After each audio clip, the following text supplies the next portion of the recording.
nuggets. Oh, very much on stream. Extremely on stream. Happy Tuesday, everybody. Sorry about that immediately. Oh, it was Victoria, not me. It's always Victoria. Hey, welcome to tonight's episode of Delve Requisite. This week brought to you by Spaghetti and Jason's mustache and Adam's wig and other various crimes against humanity. Just spaghetti. That's it. That's all it's brought to you by. Just Spaghetti. It's brought to you by Spaghetti, Little Dragon Corp, and Cardboard Castle Games. You can type ! Spaghetti in the chat for something. Oh, For disappointment. A link to a Rick Astley video. You can type ! Little Dragon in the chat at any point during tonight's stream to get a link to Little Dragon Corp's website. They are a dice company. They sell polyhedral dice for tabletop gaming. You can use our code BONUS at checkout to get 15% off of your order. Cardboard Castle Games is a brick and mortar tabletop RPG store located in Evans, Georgia.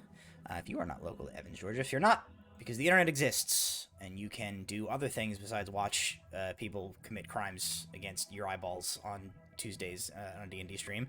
You can order things from their website. You can type ! CCG in chat to get a link to that, and check them out. Tell them we sent you if you go ahead and buy anything. So thank you, Little Dragon Corp. Thank you, Cardboard Castle. So, let's launch right into it. Without any preamble here, it is crossover episode time, boys and girls. we made it. We made it. We have both the members of the Grimm's Folly and the members of the Fool's Errant joining us tonight as the parties are about to collide in tonight's episode, as both groups have made their way to the Ordinum Libri, the bookkeeper's home base of operations, the city-state of Terra Libra. The Grimm's Folly have come here seeking information, a way to break a codex that is in a book that Phyxis acquired. They are seeking information, trying to follow a lead about the disappearance of Naporian lunar warriors, as well as uncover the machinations of the Brotherhood of Artanis and their relation to the Ignean Empire and their current plot for world domination, it seems. The Fool's Errant have come here, bringing Lady Tabitha Delker from the city of Mithlande, having escaped its capture by the Ignean Empire. Likewise, looking for answers, trying to uncover the Brotherhood of Artanis' nefarious plot, and hopefully undo some of the harm that it seems that they are doing. We last left the Grimm's Folly crew kind of like going about some business in the city, exploring a little bit, doing some shopping, doing some things while they waited for the other group of individuals that were supposed to be part of a meeting to arrive. That group turning out to be the Fool's Errant, who were waylaid by some sort of a fey entity, which trapped them in a illusory version of Clue, basically, forcing them to replay a murder mystery until they were ultimately able to escape by determining that one of their party, Osrius of Madrokia, had actually been replaced with a doppelganger. When that, I guess not literally a doppelganger in D&D terms, but an illusory version of himself. Upon discovering that, they were able to escape, only to learn that they had been trapped for 17 days inside the illusion, when for them it had only seemed that a few hours had passed.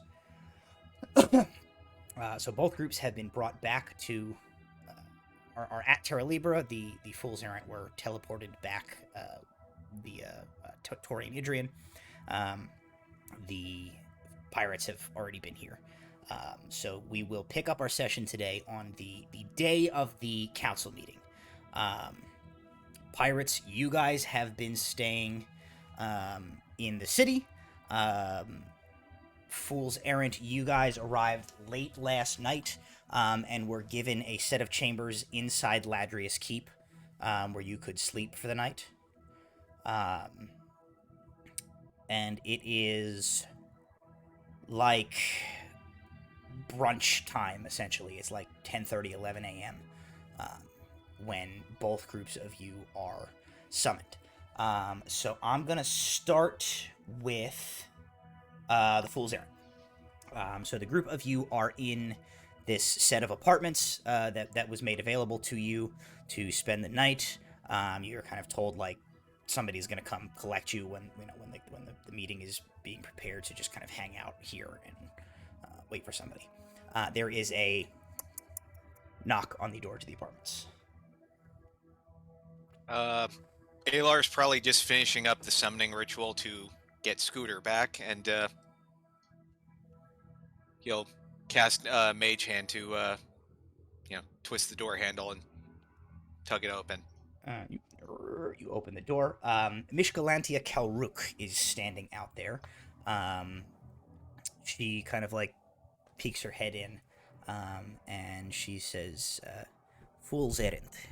It is time for the meeting. Are you prepared?" Alar will pick up Scooter, stand up, ready. Brahm? Yeah, I think so. Azrius? Sounds good to me. Walter? Have we ever been ready for anything? No, but let's go anyway. Doesn't matter. Let's do it. And Lady Delker emerges from the side room to this where she was kind of hanging out, and she kind of gives you a nod and joins you guys as well. Mishgalantia brings you through the kind of like the winding hallways of this interior portion of Ladry's Keep. You are several levels up at this point. As you guys walk, she says, "The council is convening in the audience chamber downstairs. You were the last to arrive of the individuals that we were attempting to gather. There is another group of, I suppose, call them, they are colorful individuals. They have some other relevant information similar to yours on the situations that has been going on. They have been in the city for a few days." Relic Hunters? Not exactly. From what I understand, they are sort of freelance. Yeah, they're pirates, as far as I can tell. Pirates. Pirates. She says they are. She says our most recent intelligence suggests that they have acquired themselves a rather hefty bounty upon their heads within the Empire. I like them already. Cool. Still exists? Everybody we meet is a bunch of nerds, so these people probably be cool. She looks a little conflicted. She goes, "I am conflicted about the sort of nature of their whole deal, but we have the one and only member of the Order who managed to escape the Ignean crackdown in the Empire's border is thanks to this group of individuals. They escaped from Umyah Dorai briefly ahead of the Ignean's armada with our person in tow." Is that name familiar to Alar? What name? Umyah Dorai? Yeah. Oh, yeah. It would be to all of you. It's like one of the major cities of the Empire. Also, it's infamy.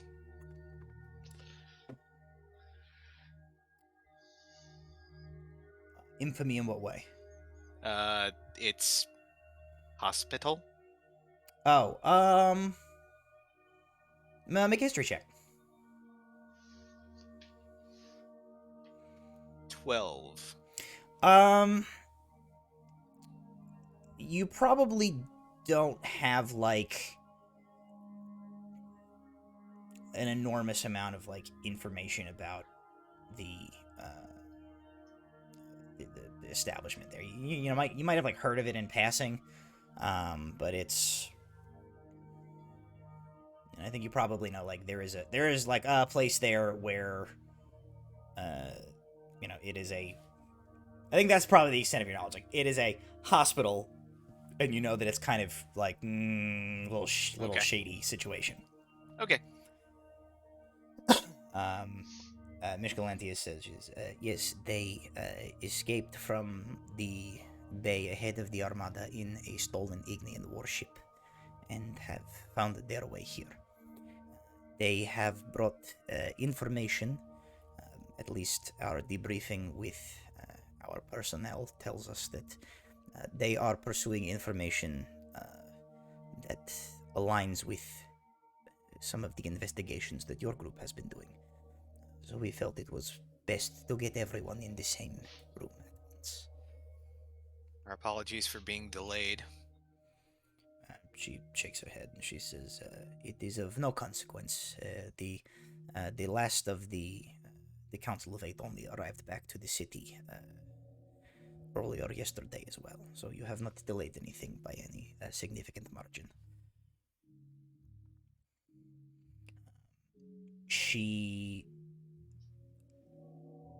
leads you guys down through the citadel, and you are led to an area that you kind of can gauge from your time here before is like a chamber that you know to be sort of behind-ish that main like entrance hall where the big old anvil is in the middle of the hall. You know that you're being led to like a chamber that's on that same level and a little bit deeper into the keep. And she leads you into a chamber, and it is decently sized. It's probably 100 feet across, a circular room. It has high vaulted ceilings, and there are 8 intricate stained glass windows surrounding the circumference of this room. Each of the windows has like a different like runic symbol in it, and each window is in a different color of stained glass. There is a set of like tables and chairs set up in this room. As you guys are kind of led in, I'm gonna switch over to the pirates, and then we will kind of get back to describing the rest of this room in a moment. Pirates, you guys are in your inn. You have similarly, Riker came by earlier, delivered the message that, hey, the meeting is going to be in a couple of hours, just hang out at the tavern here, and someone will come get you to, like, bring you up there when it's time. So you guys are in the tavern, you're having, breakfast maybe, whatever you're doing, just kind of waiting. And Torian Idrian comes in. He kind of looks around, and he catches sight of you guys, and moves over to the spot where you guys are all gathered. He nods at you and he says, "Good morning. I hope today finds you all well. I have elected to come and retrieve you for the upcoming council meeting at Ladria's Keep. Are you all ready?" We've kind of been ready. We've been waiting. He says, "I returned last night with the last handful of attendees for the meeting. They found themselves in a spot of trouble on the road. But the council is gathering now. Our other guests are likewise making their way to the meeting, and if you're all ready, we can head off post-haste." Yeah, let's go. Okay. So he kind of like... Can I finish reading this last section of my book, please? Because I've got you, and I'll carry Thexus if he needs me to carry him, so he can keep reading. I don't care. I'll piggyback Thexus so he can. I will allow Rowan to pick me up and carry me out. Oh my god. I'll do a piggyback so he can hold the book in front of me so I can kind of see what he's reading, but he can keep reading, and I'll walk. I don't care. The title of the book is Panic in the Mithril. Sure. I regret my decision. We're going into a big meeting. Could you guys look any less cool? I'm gonna put him down before we get there, Captain. Okay. We don't want anybody looking ridiculous in this meeting. No, we wouldn't want that. We're super cool, Captain. What do you mean? We're the coolest. Sure. No comment. Walking with Thexus. While reading, Captain, keep up. Oh my god. Yes, well, let us be off post haste. Thaixus and his piggyback situation, everyone and their normal amount of hats that they're wearing, and we'll be off. And you guys set off through the streets of Terra Libra towards towards Ladria's Keep and the Ordinum Rise. As you guys are walking, Adrian says, one of the reasons that I volunteered to come and retrieve the group of you for the council meeting was that I felt it appropriate to offer certain apologies for my whole deal during our first meeting.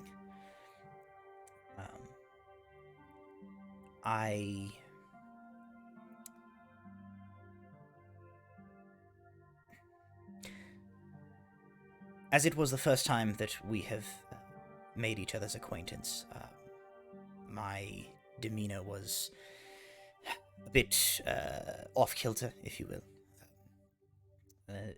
Divination magic has a way of affecting the mental faculties of practitioners.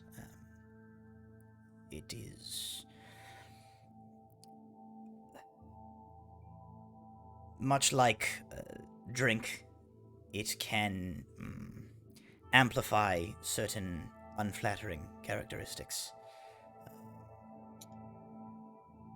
I did not mean to come off quite as manic as I did. As someone that deals with mood swings, I'm glad that you're acknowledging it. But we didn't need that story. That's not an apology. You take responsibility for your actions, regardless if it was a mood swing or alcohol. You made the choice, and you have to live with those consequences. He nods. He says, I am perfectly comfortable with that. It is.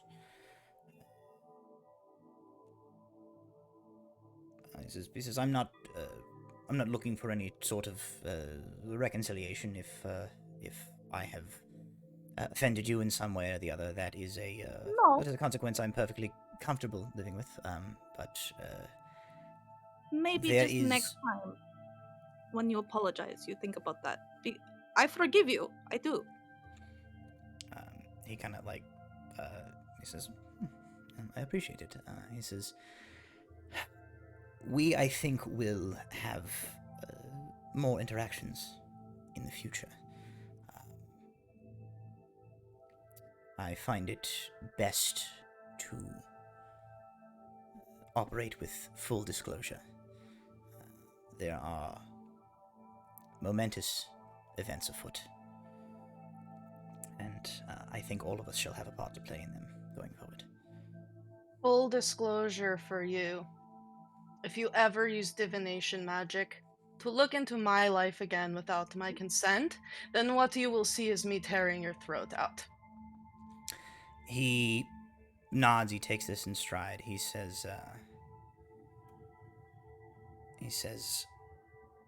I should perhaps clarify.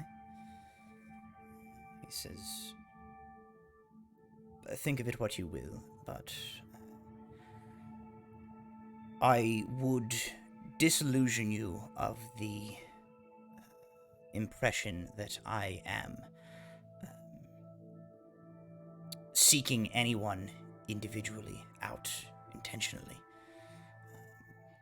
I am a practitioner of an art in which I am less of a puppet master, as it were, and more of a passive observer. I am familiar with all of you because fate has shown you to me. It has plans for you. I consider myself someone who has a vested interest in keeping those who would steer fate towards a darker timeline at bay. So you didn't know or see any of us until the vision showed you? He kind of nods. He says, yes, I am attempting to ward off certain portents that have been shown to me, which are of dire consequence to everyone. He kind of waffles for a minute. He says, understand that it is a very delicate subject to speak on. A misplaced word or piece of information delivered to the wrong individual at the wrong time can change the course of events in ways that have unforeseen and dangerous circumstances.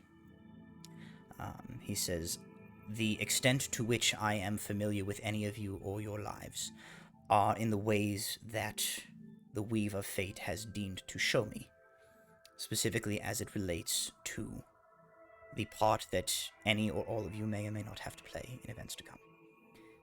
He says, as I say, I have no disillusions about the objections that individuals have to the potential nature of my art.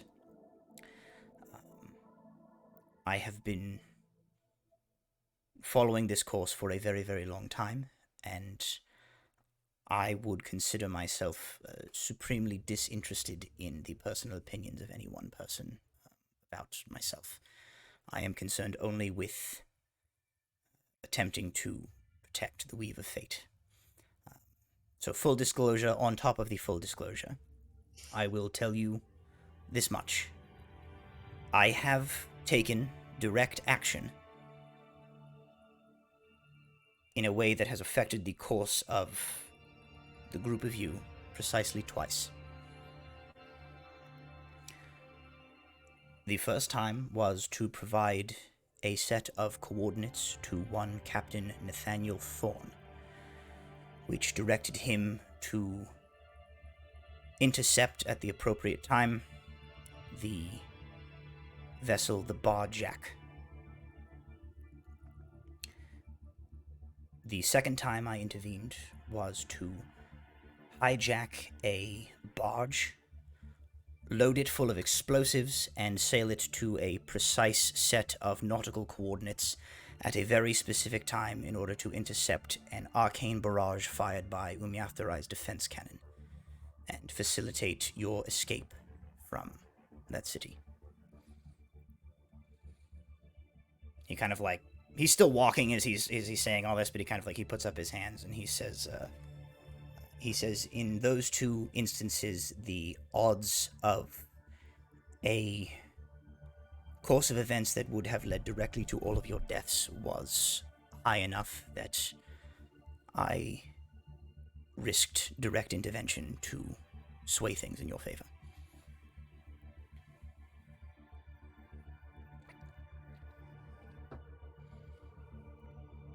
Can I check on Sela? How's she doing over there? She's real mad. She's real Yeah. mad. Yeah, okay. She's I don't real think mad. Nimway's gonna add to this. She's like sensing like the waves of rage. Yeah, it's like the anime like energy waves. yeah, you coming anime out. energy. Nimway's like, I'm feeling that. I'm gonna keep my mouth shut.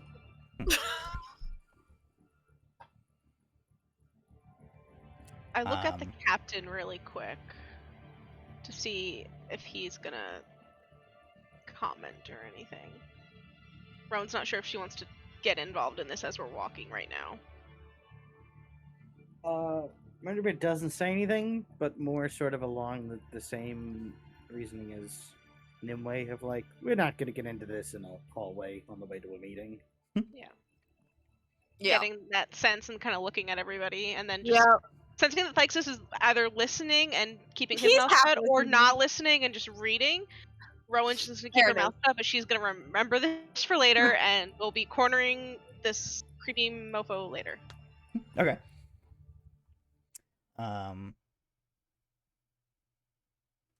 he doesn't continue to push the situation, any further. Like when you guys don't, continue to engage with him, he seems to have said what he wanted to say to you. He doesn't seem either he doesn't notice the sort of concentrated rays of ire directed into burning into the back of his head, or he doesn't seem concerned with them.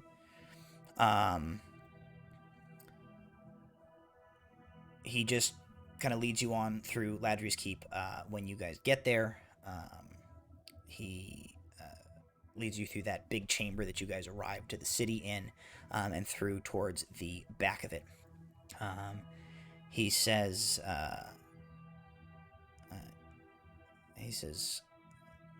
through those doors there is the chamber meeting. I am not sure which, if any, of the council members have arrived yet. I do know that the other group likely will already be inside, as they were here in the keep this morning. He says, if you will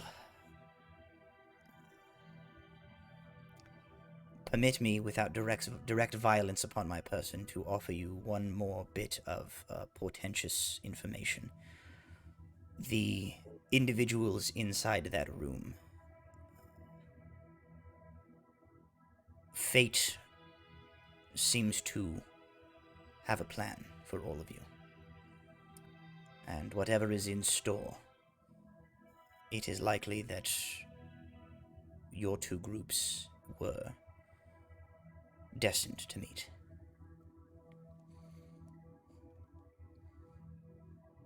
And he just I'll put Thixus down carefully. I forgot you were carrying Thixus this whole time. We weren't He for the opens council. the door. So I put him down and I make sure he's not gonna walk into the wall. Thank you, Rowan. Did you finish your chapter? I did. Yes. Did you start the next one? Yes. Yeah, I thought did. so. It's a relatively new one called My Arcane Romance. Oh. Yeah. All right. Hold on, this meeting can wait. Can I borrow that after you're done? Oh, absolutely. Sweet. The book's supposed to go through the whole party. Yeah.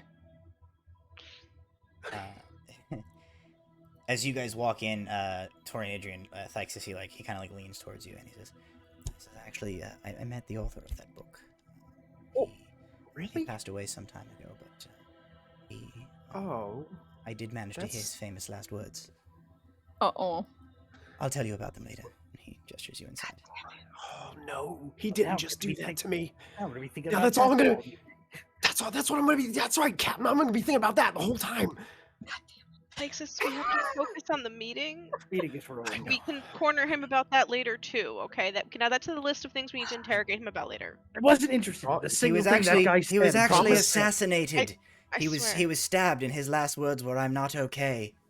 Oh my god. All right, we've done far too You know many what? My Chemical Actually, I Romance think I'll puns. just We've kill got you everyone go.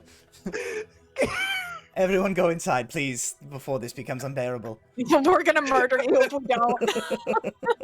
Let's murder this NPC real quick. God damn it. So you guys enter into the chamber. We do an Ocean's 11 style, crosshash, two scenes. We see, behind the pirates, they, open the door and enter into this chamber, and we simultaneously see from, behind the Fool's Errant, they're in the chamber, and the door opens, and then the two scenes collide into each other, the split screen disappears, and both of you, both groups are standing in the same room. So, the chamber that you guys are in, as I had said, large, circular, high-vaulted ceilings, 8 intricate stained glass windows circling the perimeter of this room. They each bear a different rune, like a rune etched sigil, and each window is a different color. There is a window that is golden, green, red, blue, orange, white, rose-colored, pinkish, and purple. There is a high bench, almost like a like a judge, a council of like judges would sit at, where that like circles the room with a seat slash podium thing in front of each one of these windows. Those are currently vacant, and instead there are 3 tables along like in the center of the room. One of them is like semicircular and has 8 chairs at it. Each of those chairs has like a high back and has a sigil matching one of the windows in the same color as the windows. And then there are 2 additional like half-rounded tables completing this sort of circular formation of tables, each of those with an appropriate number of chairs for like each of your party. So the kind of these 2 groups collide. You one group of you see a broad half orc wearing a horned top hat, wearing like pretty well tailored coattails. You see kind of a scruffy looking human man with a mustache, and like Walter, are you currently full eyeballs or are you disguised? You're Oh, he's muted. muted. You're muted, King. Boy. All right, I'm gonna be normal face Walter, but it is disguised self to hide my creepy eyeballs. You see a towering Goliath, and you see Justin Bieber. You see a half-elven man. You see a half-elven man, as well as a young like teenage girl dressed in the manner of nobility. The other half of you guys see a stocky dwarf with a absolutely massive beard, like coiffed perfectly. You see a red-haired woman wearing like formed armor, actually armor that Rowan, you don't have Radiant Dawn armor, right?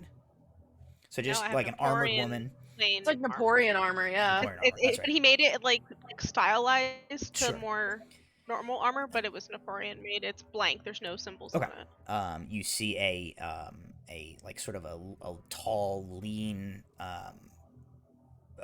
aggro-looking furball woman with like all sorts of bangles and baubles and things like woven into her hair and clothing and things. You see a sort of bookish-looking tiefling with some bitchin' leather pants, and you see what you guys probably can recognize as a Napoleon lunar warrior, from just like their sort of reputation, and the style of her clothing and the weapon that she carries. So the 2 groups of you are in the chamber. You are the only ones in here right now. As the pirates are walking up and the fools are sitting, Brahm will like lean over to Alar, and Murderbeard will lean over to Thixus, and simultaneously they will both say, "But I hope these guys aren't a bunch of freaks."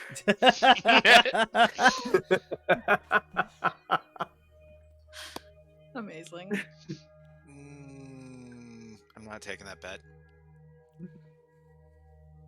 So we're all faded together, huh? That's a thing. This sounds like something.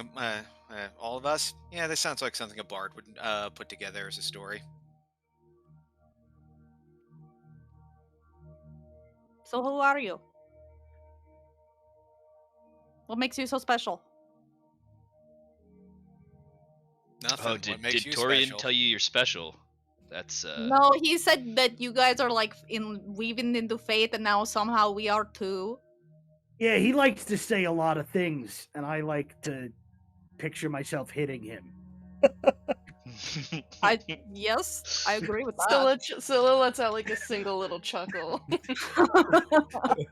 That's something we can agree on. Uter pops his head out of Alar's cloak, looks at each of you, yawns, pops back into the coat. Well, yeah. I'm just gonna put it on the table. It's fine. Everything's Sure. fine. Sorry. I like bonding Alright, over you, punching. what's It's your fine. name? The one with the little fair dude. What's your name? Alar Cabot Jr. And you are, miss. Nimue. Master at Arms for the Grimm's Folly. Nice to meet you. Nice to meet you. Walter's gonna like lean over to like the group. He's like, oh, they really are pirates, I think. Pirates exist? Walter, look at that guy's pants. They're definitely pirates. I don't want to. Is that what pirate pants look like? Look Yes. at that dwarf's hat. That's Rowan, a pirate's why- hat. Is this a Rowan, weird Rowan, time no. to mention No. that Why Thixus' are they pants staring have, at my like, a skull pants? and crossbones stitch into the ass? The whole time? Yeah. I don't think we saw that. And under it, it Does it does say, like, say groggy under it, it across the does butt? say juicy. Oh, my God. Yeah, it definitely says booty. Yeah. Oh, boy. I'm gonna lean over to Brom, being like, "So what does all this mean? Does the hat mean something? Does the clothes mean anything? I don't understand this." I'm gonna guess that the hat means that guy is the captain. Judging solely from hat. He's got the best hat, all of them, and I think in Pirate World that means you're the captain.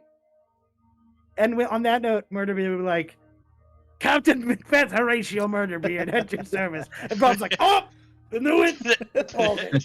He called it. Or I'll toss He a called copper it. coin at Brom. There you go. By that logic, Murderbeard definitely assumes that Braum is the boss of the other guys because he has the Yeah. best hat in the other group. Yeah, also has the best He has the only hat. He's the only hat. More Yeah. specifically. Yeah, Murderbeard's inner monologue is like, that guy's the only guy with a hat. The other guys must suck. Rowan leans to Thixus and just goes, I don't know why they're looking at your pants. Try not to think about it. You guys see the Goliath like looks down and then like reaches under the table and comes up and he has a gold coin in his hand. He goes, what's in his pocket? Again? Guys, I How do you don't- keep finding this? Hey, You that don't don't even know care why. about that money. was a self-gift. Yeah, that's all he does. welcome to fucking This has been a Fool's meme Errand. the entire time. Just How gives did you himself 10 find an gold every Ignean week. Royal here? Look, I don't know. Lexus is gonna check under the table to make sure there isn't any other gold coins. Make an investigation check. These things just happen. I don't know. Do you want it? Like, I just gave up most of my other gold, did we not? Look, if it It's helps fine. us, then it helps We us. got some back after we 13. You Thixus, find you, five find, you gold also under find there. 5 gold under the table. I just gave up Thixus goes to bend down under the table, and he does notice that, like, on his leg, Brom is like, See, what did I tell you? Anybody can do it. You just look down at your surroundings, and apparently you find gold. Nobody told me that. It just started to happen. Captain, listen. Yeah. I think this room's enchanted. Oh, look, you can find gold anywhere if you just look hard enough. I don't think that means we're enchanted. Oh, were you talking of something else? I'm sorry. I don't talk much. Sorry. The tall well, one heard me. I'm sorry. yes, Thixus, you did say that at full volume.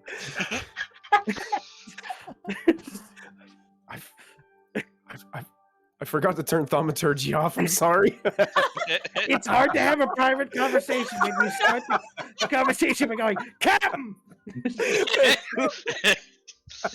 Oh boy.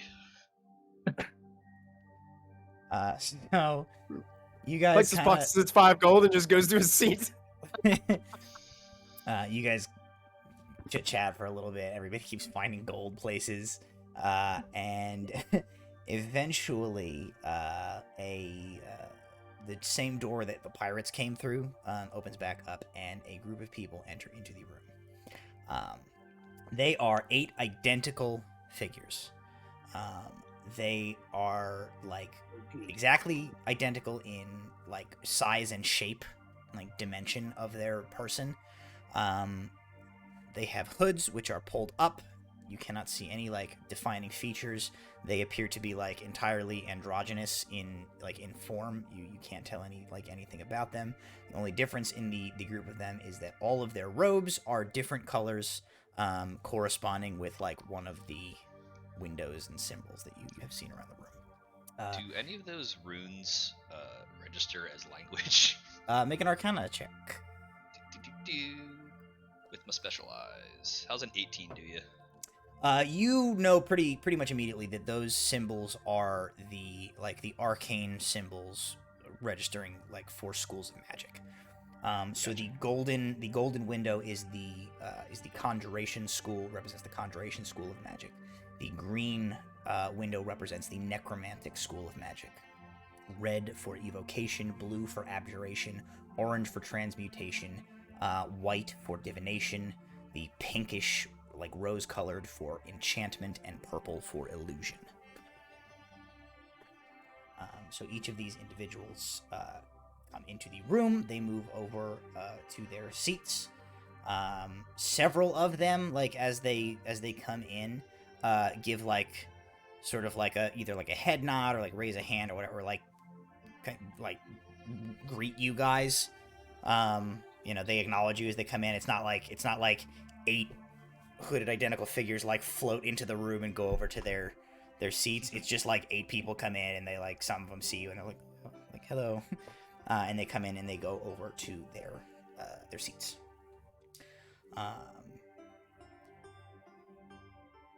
They take a couple of moments to settle in. Some of them pull out like parchment and like ink bottles and quills and things like that.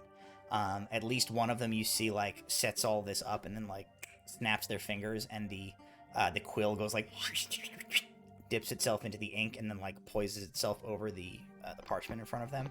Is that transmutation? Do you have detect magic going on right now? I do not. Oh no, I mean, is it the transmutation person? Oh, what color? It is the conjuration colored robe that does that. So as they move in, that guy who did that, actually the conjuration colored, the golden robed individual, he stands up, and he says, "I would now like to call to order this meeting of the Ordinum Librae Council of 8 on this, the 28th day of High Sun in the year 1093. In attendance are the current Ordinum Librae Council of 8, the Evoker, the Abjurer, the Transmuter, the Diviner, the Enchanter, the Illusionist, and myself, the Conjurer." Each person either lifts a hand or nods or whatever, and otherwise acknowledges as they are called in attendance. He says, "Myself, the Conjurer, serving as record keeper. Also in attendance, members of the Fool's Errant, Ordinum recognized relic hunting enterprise, and the freelance seafarers of the vessel Grimm's Folly. Lastly, in attendance, Lady Tabitha Delker, daughter of the late Cartwright Delker, Mithlindian Member of Parliament." Real quick, does that ring a bell for Rowan? Make a history check. Oh, if this doesn't get me that information, I'll be sad. Also, Walter, Yeah, what's your spell save? That's a 19. 19? Sorry, real fast. My spell save is 15. Okay, never mind. I'm just gonna see if I can see his spooky eyes or not. The information that you know as Lady Tabitha Delker, daughter of Cartwright Delker, late Cartwright Delker, Mithlindian Member of Parliament, 19. You know the name Delker. You're familiar enough with the Mithlindian nobility, the Mithlindian Parliament. Cartwright Delker was an MP in Mithlinde. I don't know that you know his daughter in any personal sense. You're from 2 different completely parts of the kingdom. You probably know of her. You probably did not know that Cartwright Delker was dead. So that's probably news to you. Yeah. Yeah. That is news to Rowan, I would say. Rowan hears that and looks at Tabitha, process of elimination being the only person who looks like a Tabitha at that table. and given the nobility clothing and everything else, and then just kind of goes, oh, like under her breath, just goes, when did Delker die? And just kind of sits back a little, and just is kind of like filing that away for her memory, and like trying to remember what that means in the grand scheme of. Okay. Listen, so Scylla doesn't know what's about to transpire, but I just need to say she's watching these new people, not the dudes in the robes, these dudes, Okay. very closely for their reactions to everything. Just putting that out there. The conjurer turns and directly addresses the two groups of you, and he says, I am unsure of how familiar any of you may or may not be with the bookkeepers or our practices. We are the Council of Eight.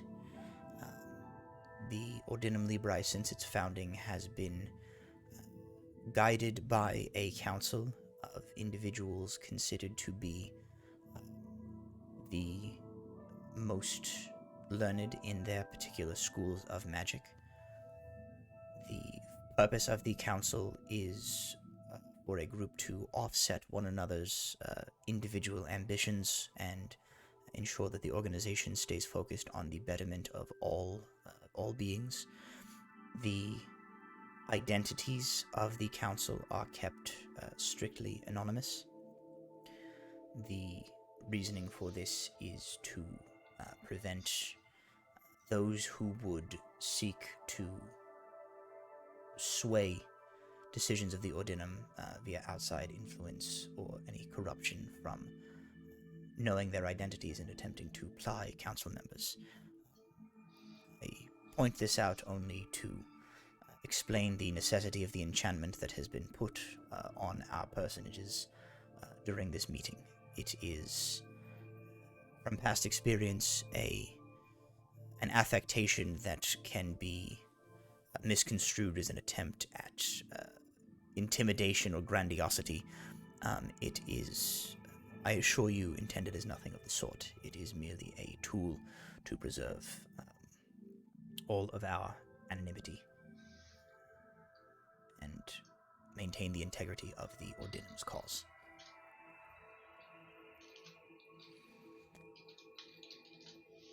He gives like a moment or two to see if any of you like have any question or comment to that. If nobody like raises an objection or anything, or a question or anything like that, he continues.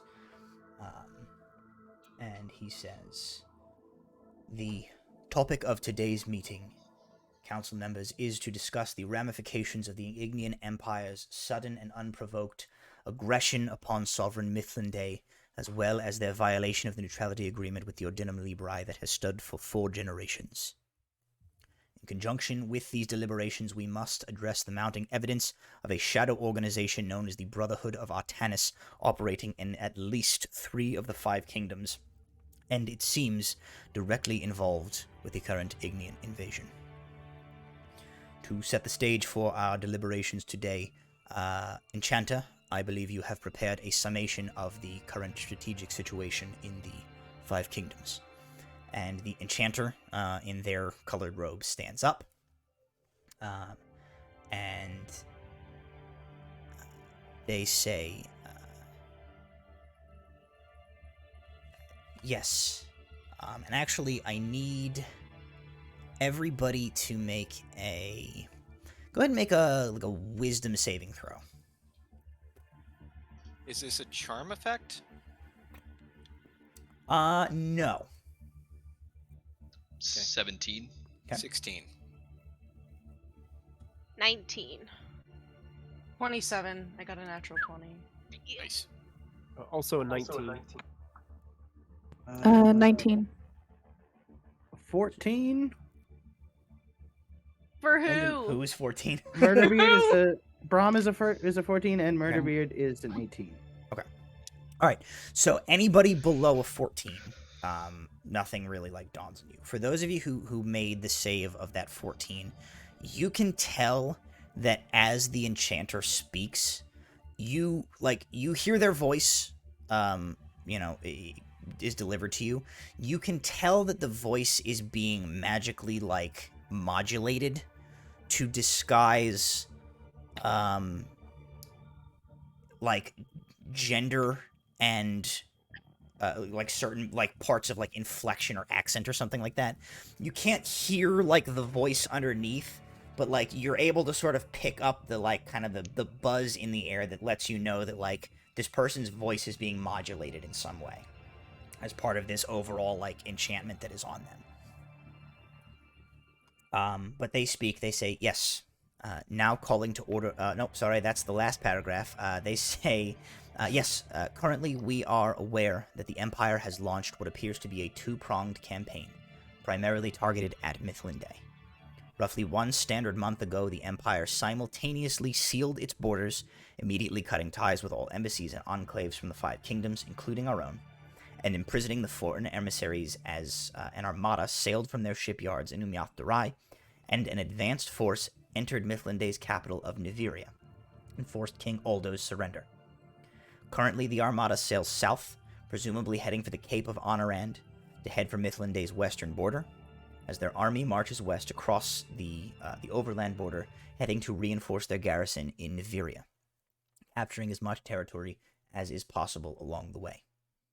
In Valand, the trade guilds are divided between their support for Mithlinde, the Empire, or careful neutrality. At this point, we believe it all to be posturing and attempts at backing a winning horse, as Valand has effectively been cut off from the rest of the continent. The Armada at sea prevents trade via those routes, and the dwarves of Krasudur have responded by sealing the pass through the Ujir Mountains and closing their borders entirely. Queen Talia has assumed control of Mithlinde from Austinvale and is marshalling the military in Ternier to attempt to stop the Empire's advance. Honorand has yet to respond. The Conjurer nods. The Enchanter sits back down. He says, "Thank you. The matter at hand is twofold. The Council must decide what our course of action is to be in the face of the coming martial unrest, and we must discuss the involvement of this Brotherhood of Artanis in these current events and decide what our response, if any, will be to their transgressions." The Conjurer turns towards the Fool's Errant, and he says, "In an attempt to enlighten all members of the Council, as well as," he kind of nods his head towards the Grimm's Folly crew, "those gathered, I would like to ask you a set of questions about your travels and experiences, if you would be willing to answer them to the best of your ability." Ask away. Of course. He says, "Mr. Abraham Repluck, Yeah. could you please, in your own understanding of the organization, describe what the Brotherhood of Artanis is, and illuminate us on your former relationship with them and the present standing that you have with that group?" Well, they are, how should I say, previous employers. They are an organization that loves to get their claws in everything. They are big on manipulation and controlling things behind the scenes. Anything down from lowly street crime to intercontinental politics. They sort of like to try and pull strings any way they can in order to further their own personal desires. I was an associate of theirs for a very long time, until very recently, when it turned out they were into some far darker things than we had realized. And also, they tried to fucking kill me, and now I'm going to kill every last one of them. Some of the cows are kind of like shifting their seats, like, oh, spicy. The conjurer kind of simply he nods, and he says, "If I understand correctly, you were in many ways misled as to the Brotherhood's true intentions during your time in their employment. You Yeah, were often... they sort of like to operate under the guise of sort of organized crime, sort of in it for personal gain, but it's been becoming seemingly more and more apparent that they're into some spooky cult shit. So, the conjurer kind of nods and he says, "It was your relationship with the Brotherhood of Artanis that led your path to cross with that of Lady Delka." yeah, that was my last assignment for them. I had to deliver something to her father. Then shortly after, he turned up dead from a suicide. The conjurer nods. He says, "Lady Delka, first of all, my condolences on the passing of your father." She kind of nods. She says, "Thank you, sir. I appreciate the sentiment." And he says, "Mr. Repluck was working for the Brotherhood at the time and encountered your father. And as he says, he shortly afterwards met his demise, which, as I have been led to understand, was the beginning of a path for yourself, which has led you to travel with the Fool's Errant and bring to light a number of machinations that the Brotherhood had within Midlanday. We received the missive from King Aldo that was sent with a group of you explaining some of these circumstances, but I would much appreciate, as much as you are comfortable sharing, to hear in your own words the circumstances that have led to your present situation." She says, "Oh, of course. On the eve of my 16th birthday party, Mr. Repluck and his associates, sans a few who are no longer traveling with the group, were in attendance. I knew at the time that my father had taken a meeting with them during my party. Afterwards, my father was greatly perturbed by, I presumed, something that had happened within that meeting. And the next morning, he was discovered dead in his office by one of our household staff. The city guard presumed it to be suicide. I felt differently, as I did not believe my father capable of such an act, and because a signet ring that he had always worn was missing from his person and from his offices. I took it upon myself to investigate the matter, and I came upon the documents that Mr. Repluck had brought to my father. I tracked down Mr. Repluck and his associates, thinking them responsible, only to discover that they had been used as pawns in a larger scheme.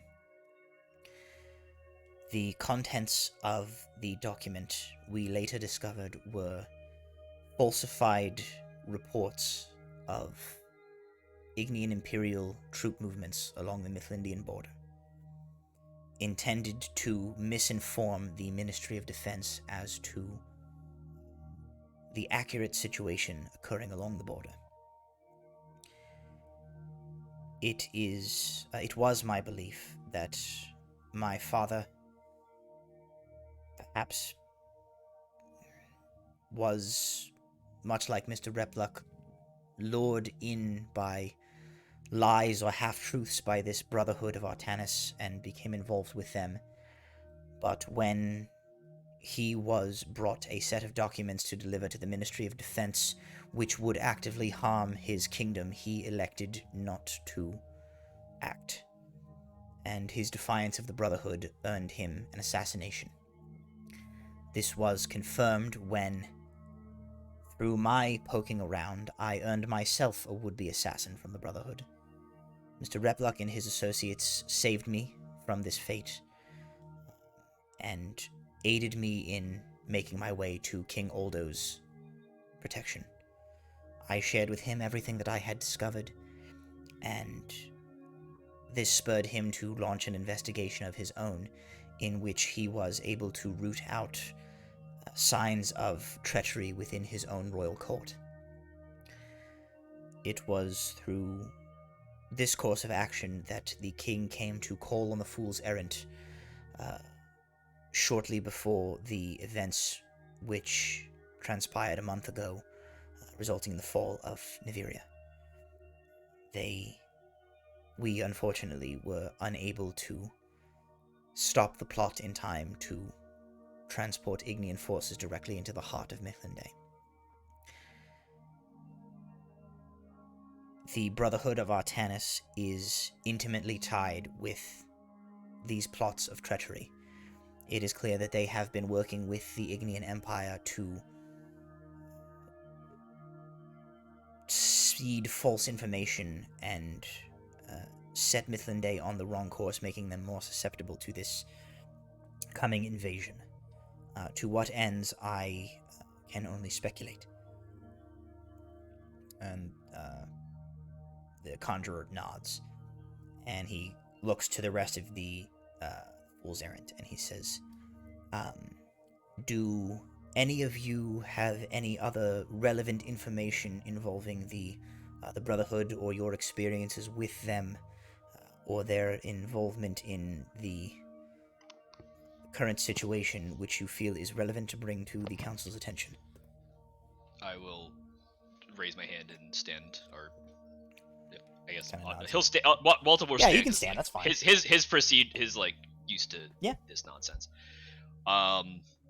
During some of our interactions with members of the Brotherhood in various places in Voland, we were able to gain some information from them post-mortem, as they would never give it away while alive. Through that, we discovered that one of the primary members of that's leading some aspect is goes by the codename Pendragon. Nimue eyes flash bright blue, and all of her tattoos light up at the name. Several of the hooded figures Yeah, we all look at Yeah, each other. Like yeah. I reach over and put my hand on Nimue. If I see that, I'm gonna like rustle in my bag and I'm gonna pull out the little dragon mask that I found. I'm just like kind of put it on the table. I think this cult group is related to them. The other information we have is actually out of character question. Did we find any of the other names of? Yes. Yeah, we did. I forget which specifically we found the names of. Baylor, if you want, I'll. Yes, I can grab some of it. yes. Walter will kind of like falter with like remembering, and then Taylor can pick it up. Walter will falter. Yes, Blake Lock in Brahm's hometown gave you a few more names. Yeah. We learned that the Ignian Navy is apparently under the full control of the Brotherhood of Artanis, an agent known as Oberon appears to be leading that invasion force. We also discovered the name. What was the other person's name? I know he used numbers for his agent. I cannot remember his name. Damn it.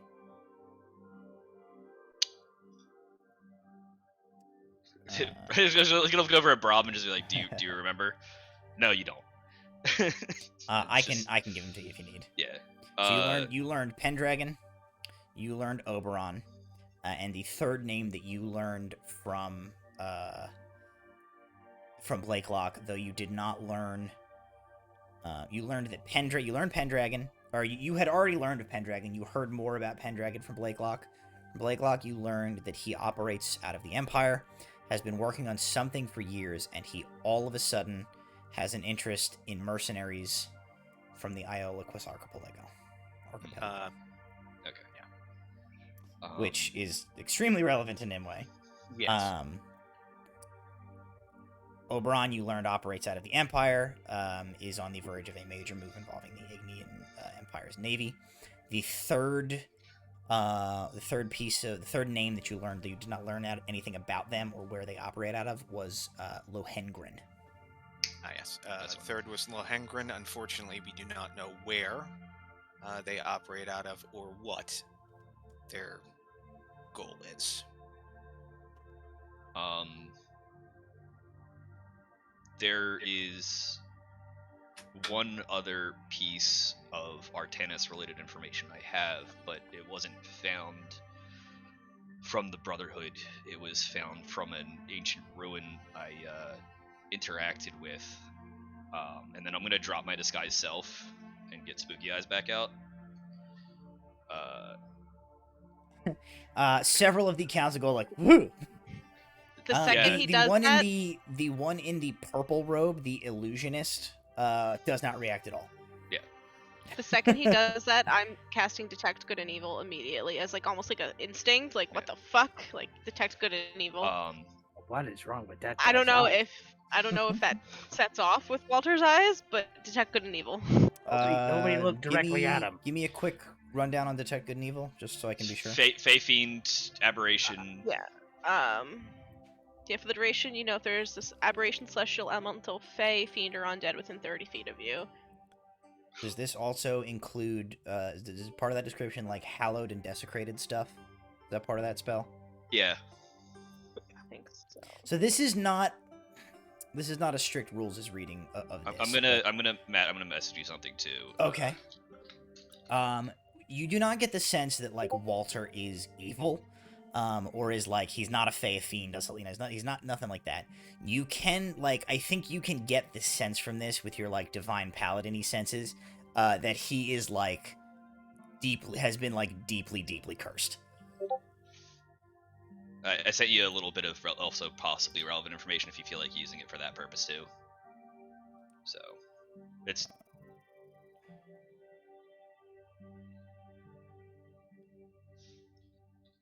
okay. So,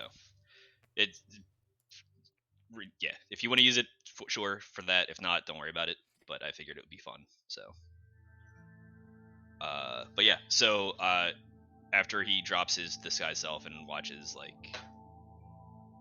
the pally-looking person freak out a little bit, I'll say it's hard to explain. This has all mostly happened in here, I think, but when I interacted with this orb, I had a vision, and I saw the end of the world, but not this one. And before it got too bad, I went to a place that I've been before, where an entity that calls herself Maka told me that everything. Hang on, everyone. They've been watching me for some time. Oh, we lost our video. No, I'm good. I was here the whole time. I see it. The double Discord thing messes me up. And sometimes. I saw a concept of a great eternal conflict at a cosmic scale, a fracturing reality, a single entity, a god cast far beyond the outer reaches of existence. The orb seemed to want me to rescue that god, and I was pulled back at that thought into this middle place, and the sisters Maka and the others told me to Artanis was the name they told me. They seek to unleash him once more. I don't know if that's Artanis, if that's a god, if that's a what. But she said to ask the orc. I'm gonna turn to Brahms. I never got around. I'm sorry. I thought you'd think I was crazy. But that's the only other piece of information I have. As Walter kind of like puts all this out there, everybody make an insight check.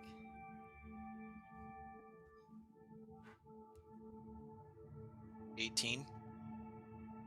Natural Also 20. an 18. 17. 23 total.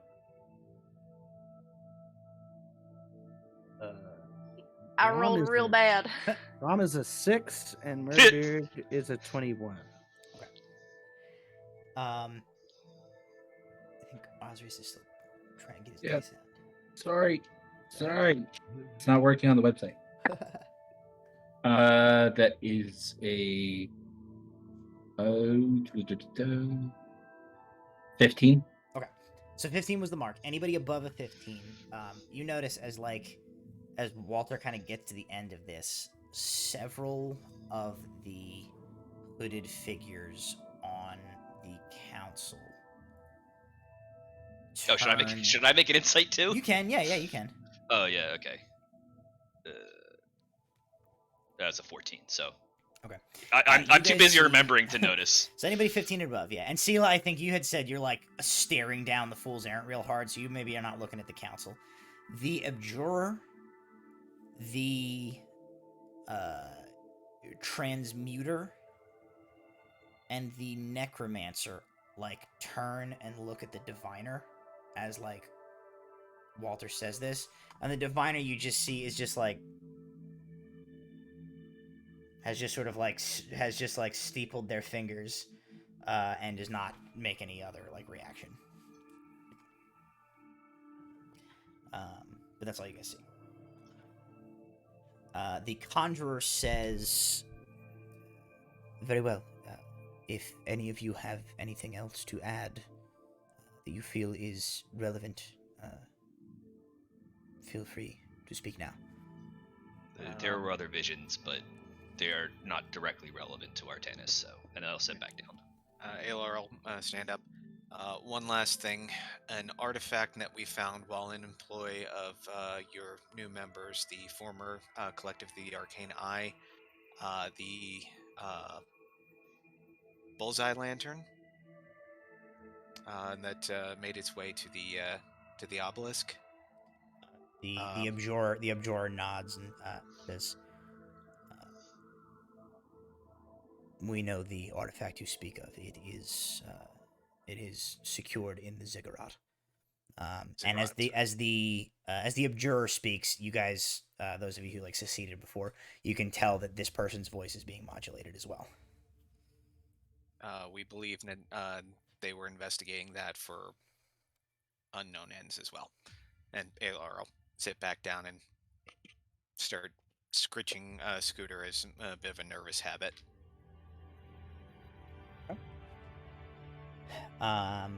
The Conjurer like nods and says, "I appreciate you for your thoroughness and honesty in delivering this information."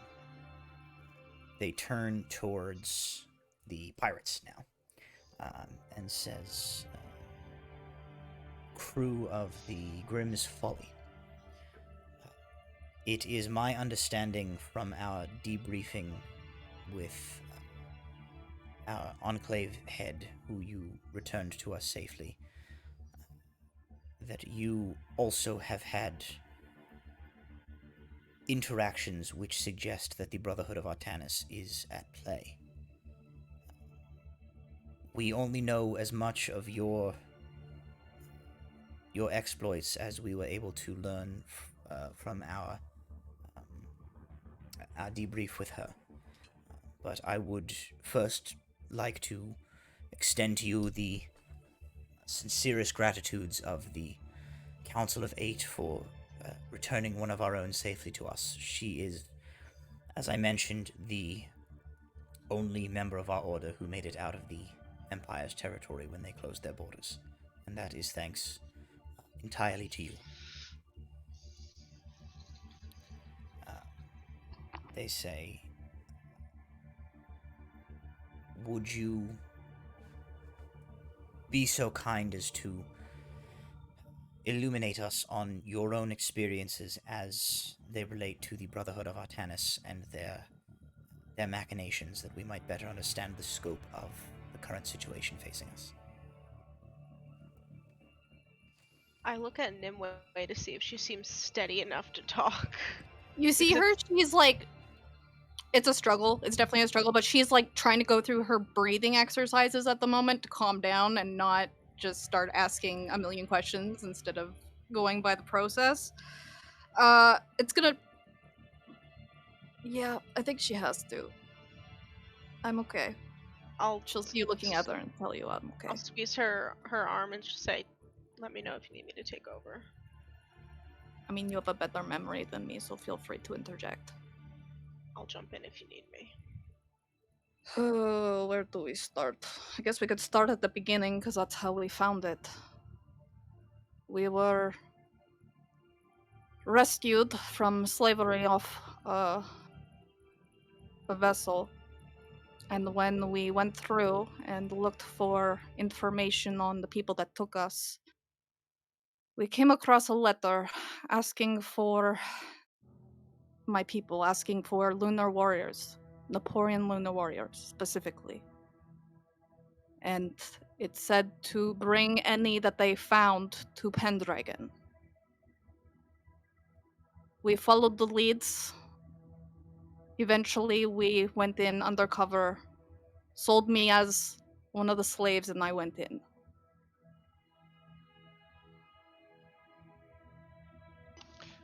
I'm gonna watch Rowan, or the character I don't know as Rowan, but like just kind of like just I imagine that she would absolutely do that in character. So Oh, everything I'm doing right now is completely Yeah. Rowan at the table having a heart attack. Yes. So when I'm gonna see her do that, and I'll make a mental note. I had ulterior motives, of course. But when it comes to my people, I would do anything. They took me to this hospital. And a crazy psycho fuck named Lysine? Yes. As she says that, I'm watching all the mages really carefully. See if Alar's anybody- racking his brain, seeing if it's a name he's heard. Doubtful, but You can, Alar, you can make a history check. Thixis, you can make an insight check. 21. Okay. 14. So on a 21,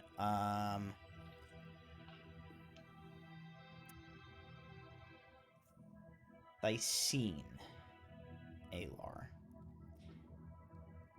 You know the name. You've heard the name before, but it was a long time ago.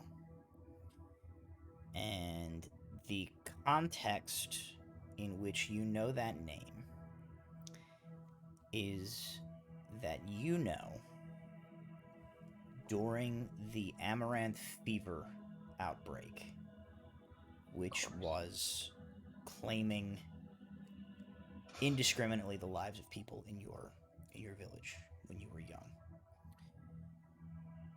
You know that some individuals some sick with the fever, some already expired, were taken. The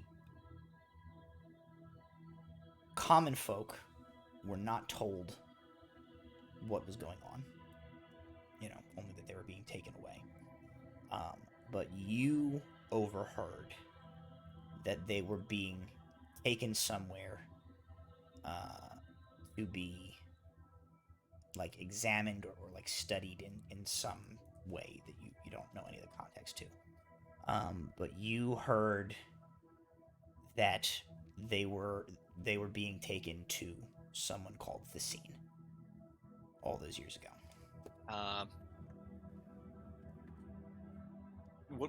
Alar's got a hand on top of one of the table. It closes and clenches in a fist, and the knuckles start turning white. Rowan's doing the same thing on her table as Nimue recounts this information, and it looks like as if she was holding something, it would have shattered long ago already. You got a 14, Thixis? Mm-hmm, yeah. Thixis, I think with that 14, you don't really read anything off of any of the council because they're under these enchantments. But you do see the half-elven man at the other table react to Thacine. Okay. How much do you all know about Lunar Warriors and what we are? The conjurer kind of looks to the group of the other individuals. The purple-robed individual, the illusionist, leans forward and kind of puts an arm on the table and puts their what you presume to be their chin beneath that hood in their hand, and they say, all of the stories about you suggest that you are unmatched in combat and possess what, depending on whose version of it you listen to, rumor would insinuate are supernatural powers. It is my understanding that certain people of your culture are attuned to particular energetic wavelengths that allow you to harness certain abilities. They're spirits. And they're sentient. But yes, that is correct. Walter's gonna have about the same exact reaction as that illusionist does. It's just This Thysene had been tampering with the energies in our bodies, in our souls. His experiments only had a 50% chance of working. Either it would destroy the spirit, part of your soul. You will feel like a hollow shell. It is worse than death. Or, which is what he's trying to do, you survive. And the power, it's unlocked. It gets angry. And there's no direction. There's no discipline. It's pure and it's raw. And it's not natural. It's painful for the spirit as it is for me, for my people, for the ones that have already lost. But I have reason to believe that there are at least one or two that survived. I don't know how he will maintain it long term. He did it for me and it only lasted minutes before my party came to rescue me.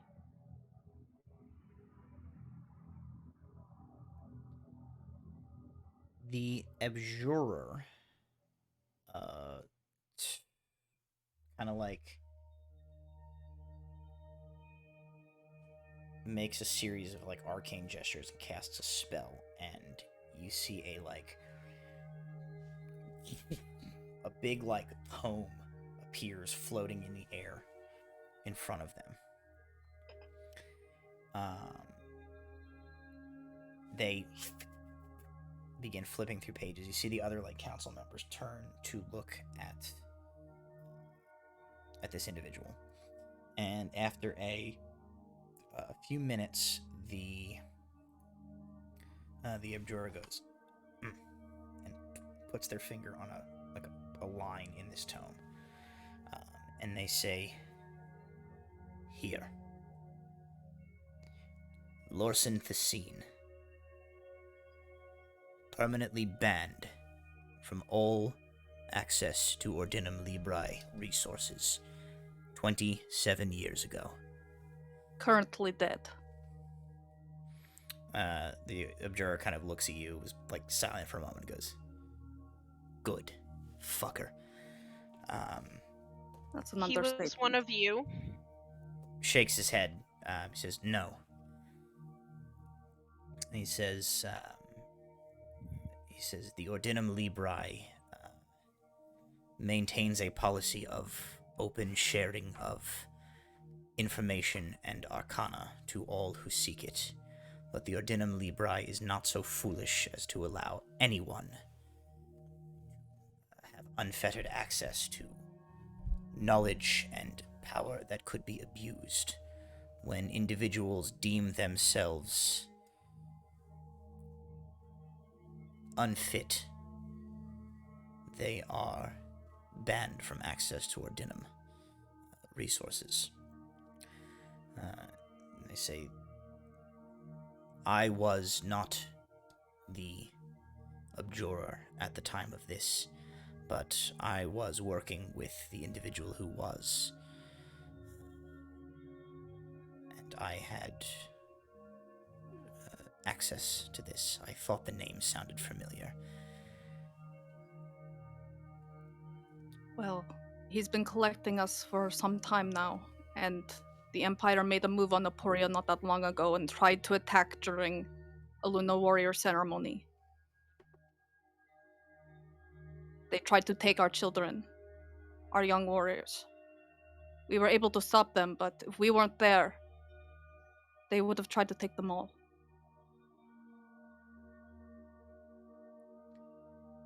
The council kind of like shuffles between themselves. You see some like couple of them like mutter to each other. The conjurer says, have you had any other encounters with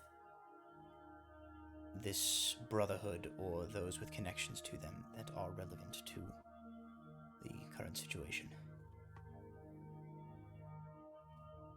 I look at Rowan. I don't remember. I'm kind of on a one-track mind right now. Rowan stands next to Nimue and just looks at them and says, we don't know for sure. At first we didn't know we were looking for members of this brotherhood. We didn't even know that was a thing until she Just motions looking at for the Pendragon, group and over at Brahm till now. We can assume that anyone who worked under Pendragon was part of it, and we killed the man we made the deal with. And I motioned to Nimue kind of awkwardly. Selling me. Yeah. And I'm sure there are others that we've probably run through or run across that we don't know that they were part of it, because how do you know who's part of an organization like this? We don't know what to look for. And that's the point. That's how they like to operate. Is there anything else you haven't told us about Pendragon yet?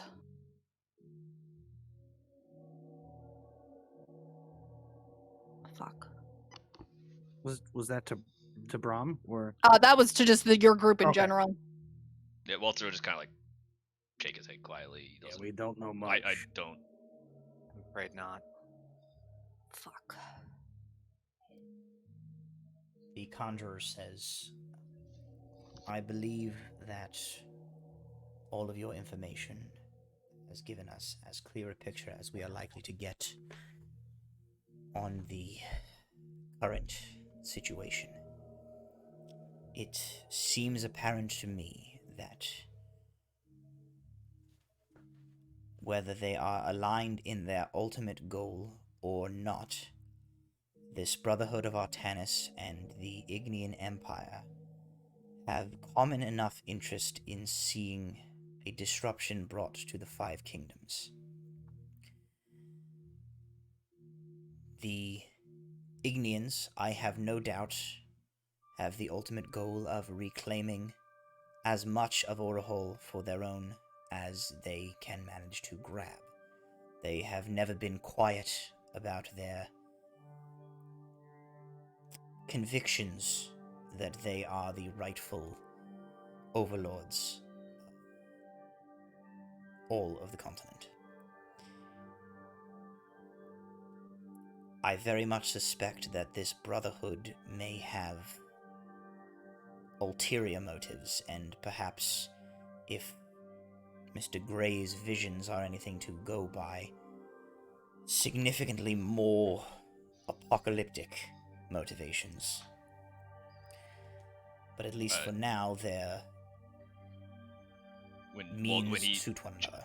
Sorry, when he gestures, Walter's gonna raise his hand. He's gonna say, "There's one last thing that I just remembered and/or saw in my notes. One of the when this happened, it wasn't immediate when I touched the orb. It was a reaction to some monster in the sewer in Midland Day.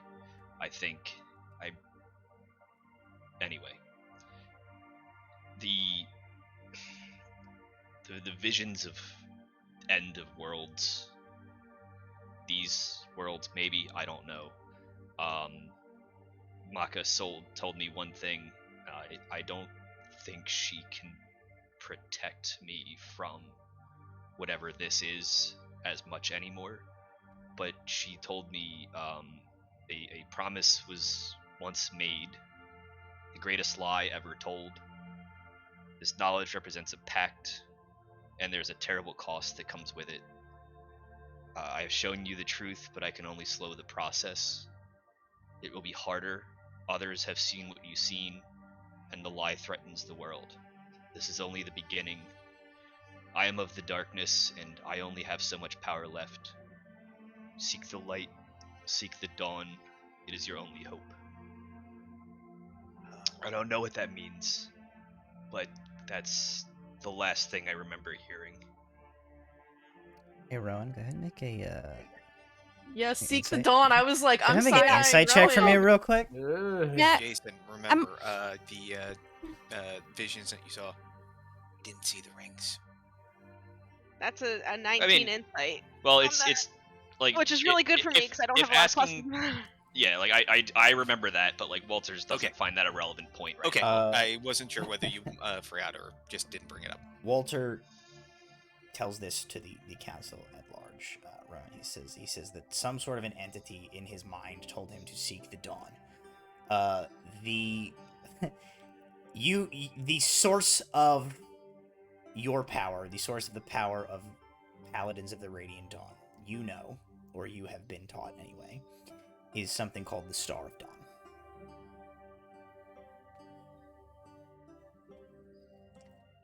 Rowan, even though she's pretty pale despite being on the ship all this goddamn time, pales a little bit more. And she'll stand back up. And she's looking right at the council. She's refusing to look at Walter and the others. And she's not even she's trying to block everyone out right now. And she just says, I don't know what anything about visions mean. But has anyone... The Radiant Dawn might know something about this. Has anyone reached out to them? because this is getting to be far greater than I think anyone can handle. If, from what you're telling me, we've lost so much in Mithlande already, we need more power. Matt, question. Yes, ma'am. Did I see that vision? Which vision? The one with the orc and... Yeah, with the tree. I thought she saw Oz, didn't we? Well, the That's Ferris why- air I don't vision. know if you know that at this point. You saw like a silhouette. You saw a shape. But as everybody is talking about visions, Yeah, good job. yeah, that's... Like you Sure. definitely got shown a vision by like the spirit of the island that showed you like a huge cavern with like the ceiling of it made entirely of gnarled roots and a lake, and I'll you saw the explain that. silhouette of a person. I'll explain that. Since we're all sharing visions, I'm like, well, fuck, me too. But do you share the Ferris Fair quote that you heard? Yes. That's what I need. Okay, so Nimue... I'm the only one Nimue around here who's describes- not having any visions. This is bullshit. Nimue describes Same. having a vision. I'm not getting any either. Right. Nimue I describes don't having remember a the vision. Victoria, I'm sorry. If you don't remember it, I can give you the gist. Thank of it. you, please. Nimue had a vision. She was shown a vision by the genus the genius loci, the sentient island spirit at Naporia, that showed her a vision of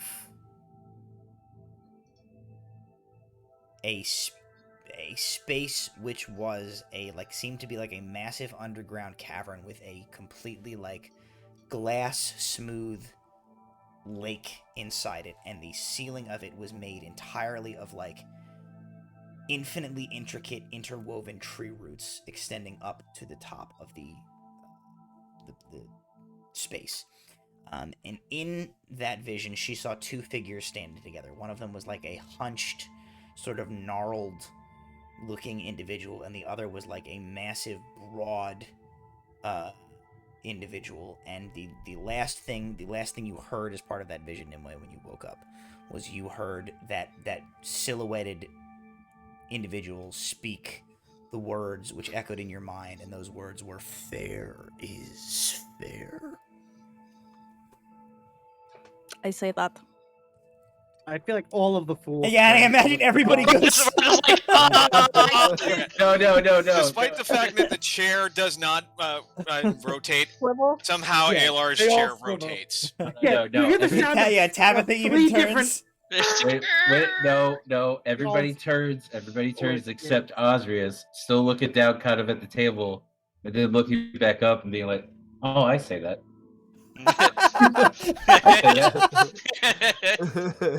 That's it. Nimue, Well, fair I is- think fair as he is goes, fair. this is like I think the first time he's like spoken to the group at large. Yeah. You recognize his voice as he goes. Like- I say that. You're like, that's the guy. I also. Why were you in my vision? Why was what seems to be a man who taught me these little bits of powers, and he makes like a fire goes off in his hands like a little bit. Why does it sound like the guy that's in your dreams is the one that showed me this? Was he a blind hermit? Yes, he was. How did you know? Because I asked the spirit what the vision meant, and it told me to find the hermit, who was the last bastion of a god disconnected from us, longer ago than mortals can fathom. Ozzy, how are you feeling about being given this piece of information about this individual? Whoa. That's interesting. Yes, we must find him or his last hope. Last hope? gonna rotate back at Oz again? I don't want to be, I don't want to put myself out there in the front. But I'm sure Alar's it, just I going to think the in slowly general was drop really his head interested in down you. to the table in front of him. Just I don't like putting myself out there. You guys know this, but if I'm the hope, oh, buddy. You want me to describe an apocalypse for you? They're kind of fucked up. Is the hermit Yes. no longer?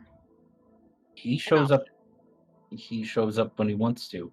The last time I saw them, I was up on top of a mountain. What mountain? Kind of gestures, kind of over. It's like Drokya. We were born in what is it? What are the hills called? I'm sorry. It starts with an H. The Honorant? The Hollywood Monorant? Yeah, I'm you're from from Monorant. Honorant. Yeah. Yes, I'm from Monorant.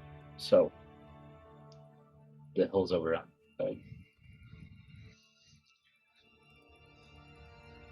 Can I ask a question? I mean, sure, You but just I did. might not have the answer. Look at me.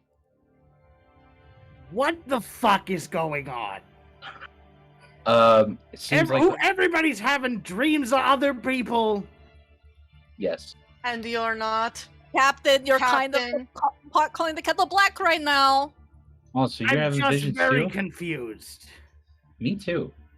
We're in the middle of a bad bard's tale. Is it dreams or is it nightmares at this point? Let's be clear, guys. None Oh, of us it's are having nightmares. dreams. They can vouch for the nightmares.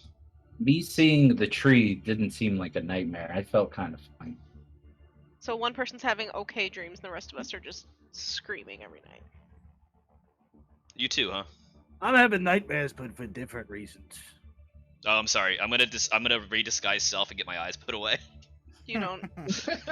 Rowan just shakes her head and just goes, "You're not evil. It's fine. You're cursed. I can't fix it right now. Give me time." He's okay. I think he'll be okay. Yeah, Don't worry about him. Alar will turn back to the council. Apologies for asking for something that's probably way out of turn, but before we left on our last mission that led us here about 6 weeks ago, I left a notice at the Relic Hunters Hall asking for information about a Dragonborn and or a Goblin. And I'll stand up and disguise self as Nula with the full Radiant Dawn plate. Do I remember Nula? Yeah, you do. I just. You know who Nula Shoreheart is. It's all coming together. I'll just gonna be like, this is this one, and then I'll disguise self 2 more times. One as Fidget and one as Kel. Yeah. Kel is a green ooze monster now. I thought he's more like a reddish black. I do not presume that any of you might have any knowledge of it, but on the off chance that any of you do, was that missive answered? The conjurer kind of like looks, and the council like, and they say,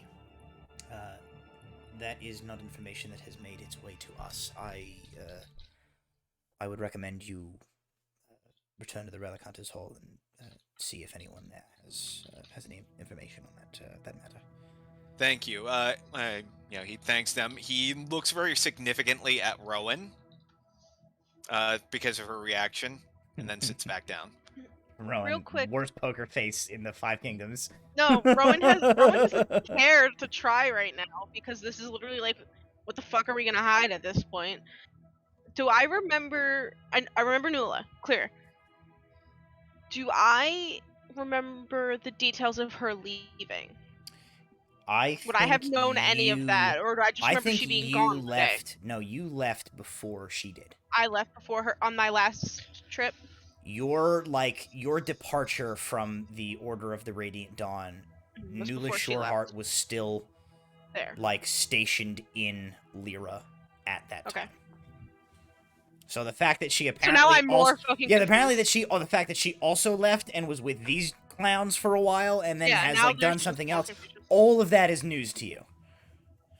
Oh god, Rowan's so goddamn confused right now. Oh, god. Rowan just leans. I imagine I was sitting between like Nimue here and Thixis here, and Rowan just kind of like shrinks down and just leans onto Thixis, like, oh god. Oh yeah, Corey. It's You're not Corey, are you, by any chance? Braun points at Rowan. Oh yeah, it does occur to me now that like Nula, like the entire time you knew her, Nula was like looking for like a red-haired girl. Yeah. Wait, You're not Corey, are you? Hold on. I'm gonna pull out one of the crayon drawings. I'm pretty sure I have like laying around because we told her that we'd keep looking. Is like this? Is it match? It doesn't match. It's crayon. No, Of you course no, you she do not get the isn't. impression This that is- Rowan is Corey. Who's Corey? Damn it! I'm not Corey. What are the I don't- odds? I don't know who Corey is.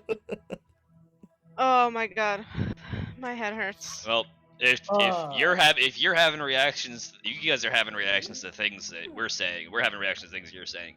I'm gonna do something real fast. What is this floor made out of? Marble, probably. Balls. If you had been Corey, I think I would have just thrown up. Yeah, I would. I think Walter I will would. Walter will only be happy when like every place that they go to has just like a loose dirt floor. Like Hey, if we have any loose dirt, you I gotta can stop. pull the ground. You gotta stop trying to use that spell in like fucking throne rooms. Like I just want to write words on the floor. It's like mud How in much here. dirt do you need? You could I just always ask have a for little ink bit. and Oh parchment. yeah.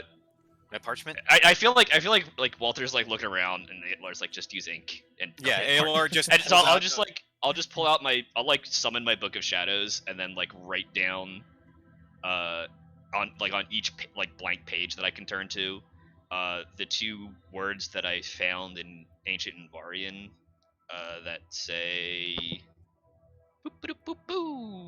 something in nuts. sacrifice.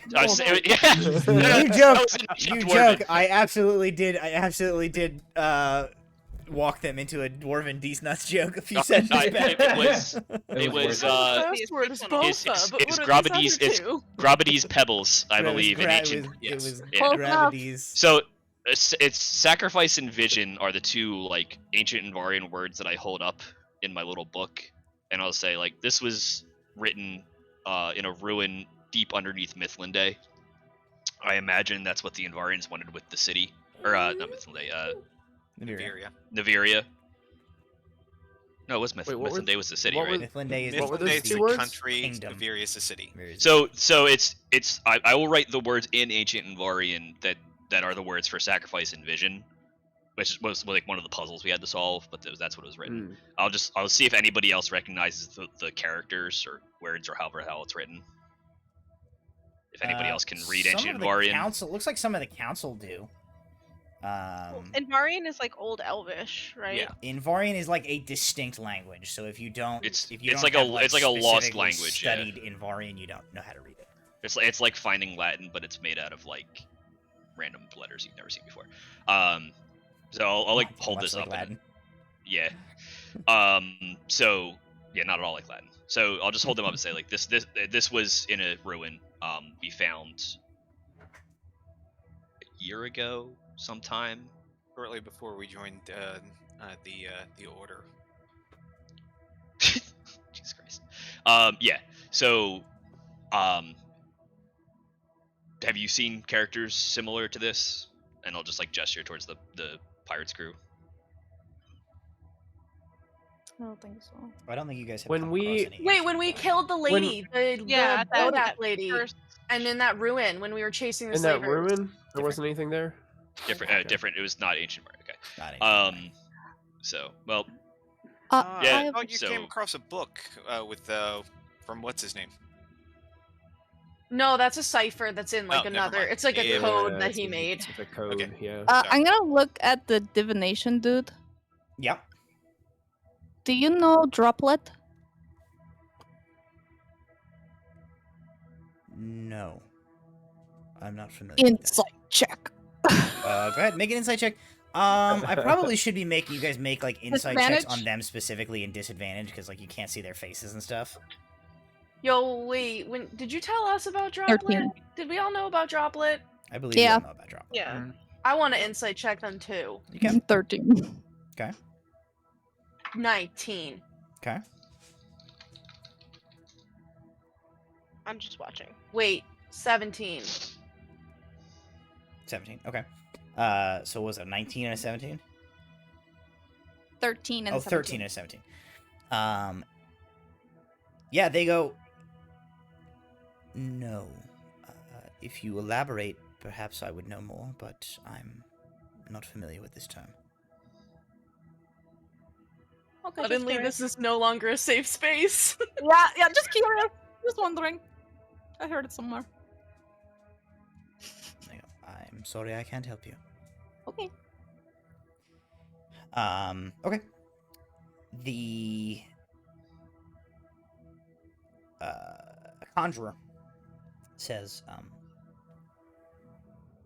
very well. In light of the information that we have gathered, we, as a council, need to make a decision on what the Ordinum Librae's response will be. Do I have any opinions from the council? The abjurer leans forward in their chair, and they say, the solution is simple. The Ordinum's founding tenets are not ambiguous on this matter. The Ordinum Librae is neutral to the squabbles of kingdoms and rulers who would grasp for power. The Ordinum was established for the explicit purpose of being outside of such things. We do not take sides. We maintain our neutrality. The enchanter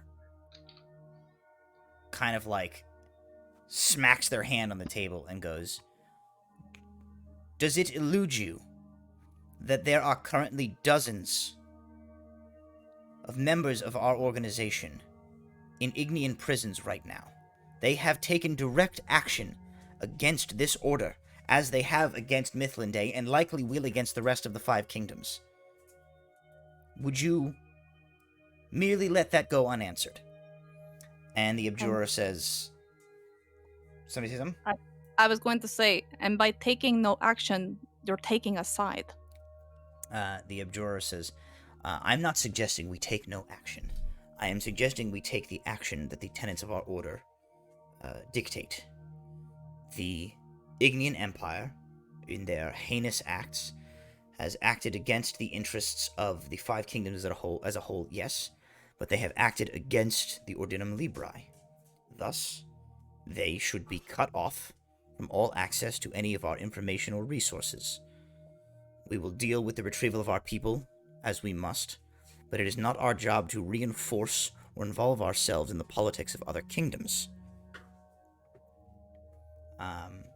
The enchanter begins to say something. The abjurer cuts them off and says, I am not unsympathetic to the plight of Mithlinde or any of the other kingdoms. I am not making excuses for the Empire. What they have done is wrong. I hope they are soundly defeated.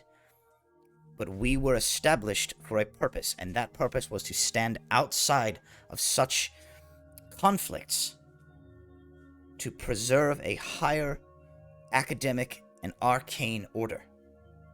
That is our goal. That is the tenets upon which we are founded. That is what we must remain true to. And the illusionist goes, yes, the higher order that we can lord ourselves over on the rubble and corpses after the Ignean Empire has killed everybody in the 5 kingdoms. Ooh, how smart we'll feel then. The evoker begins to respond, and the conjurer holds up a hand and says, I will not have this devolve into squabbling. I have heard the opinion put forth that the Ordinum Librae maintain neutrality in this conflict.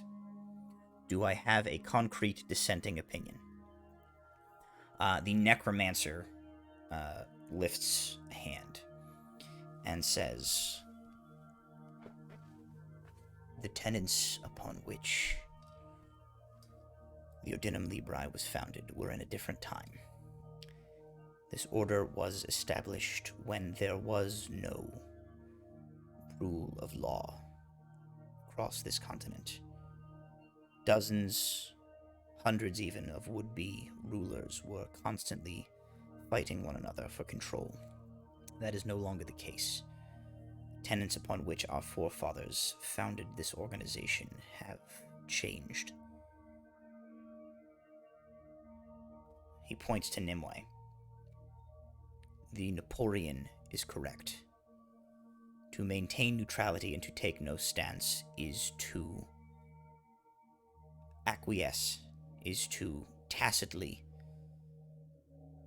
make the statement that there are no consequences for the Ignean Empire to undertake these actions. They have members of this order in their jails. They have unprovoked attacked another peaceful nation.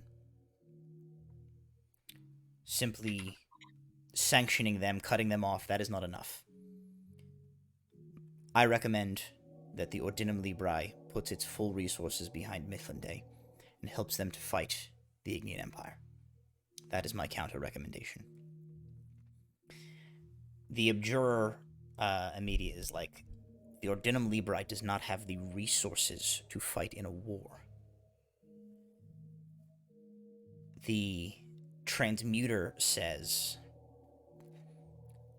while I disagree with the Abjurer's sentiment on the whole, the point does stand. We have no standing army. We have no formal structure for lending such aid. How do we propose that we intervene? Walter's gonna raise his hand again. The Conjurer, points to you. You have the single greatest wealth in the Five Kingdoms. There are few secrets known beyond these walls that you take for granted here in this place. You have groups like us. I'm going to point to Thexus and say, I've seen another of his kind elsewhere,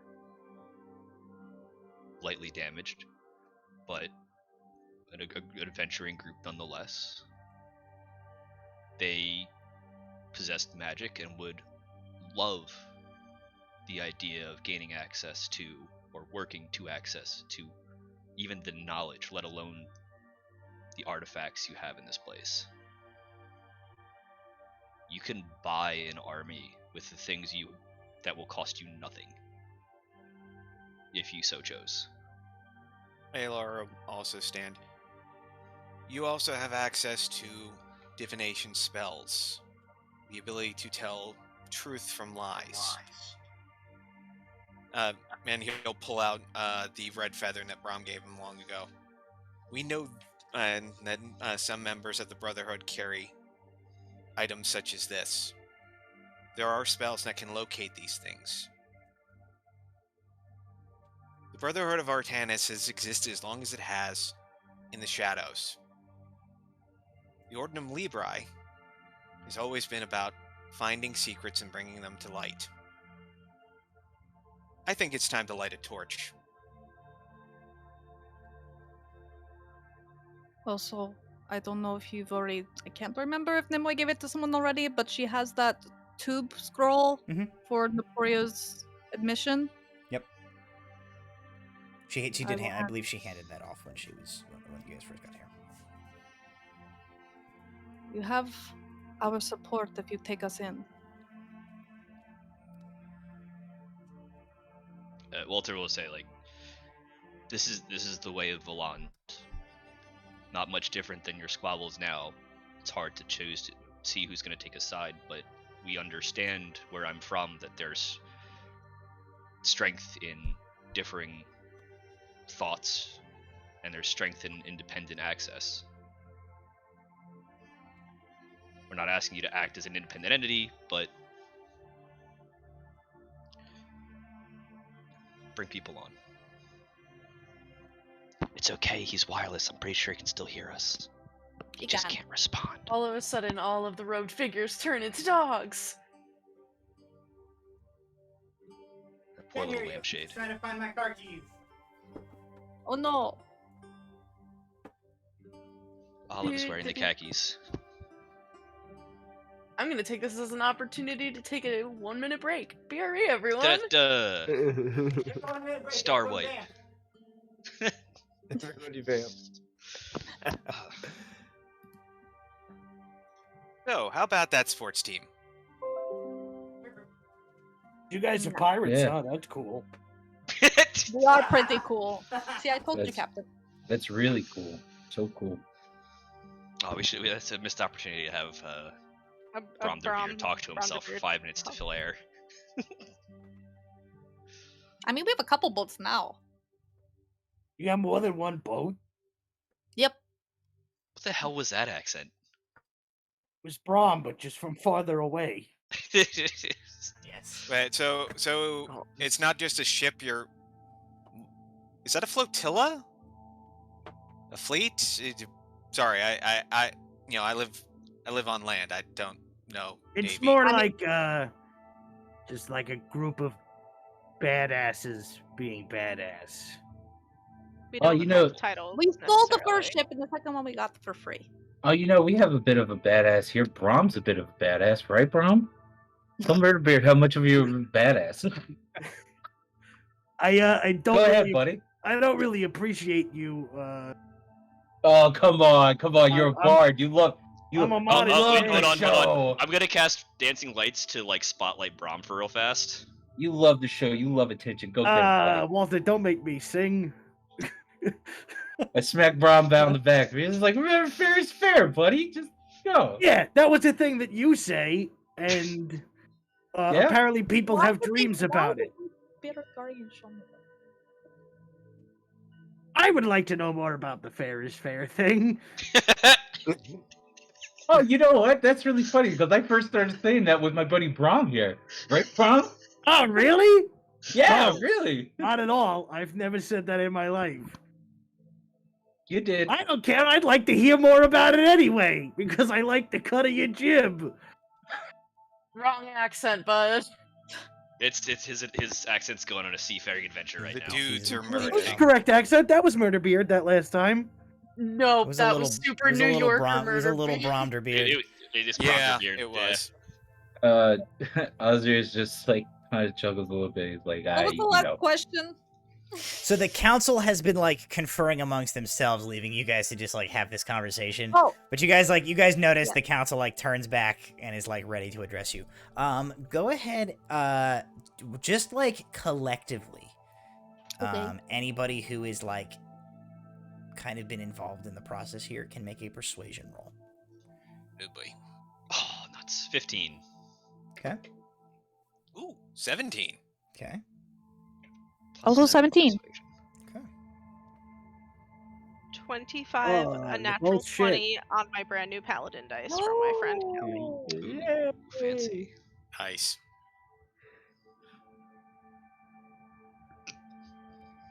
Okay. The conjurer says, a point fairly taken. Though the logistics are not as straightforward as you might suggest. The Ordinum is never an organization that has had the structure in place to exercise any form of concentrated exertion of power.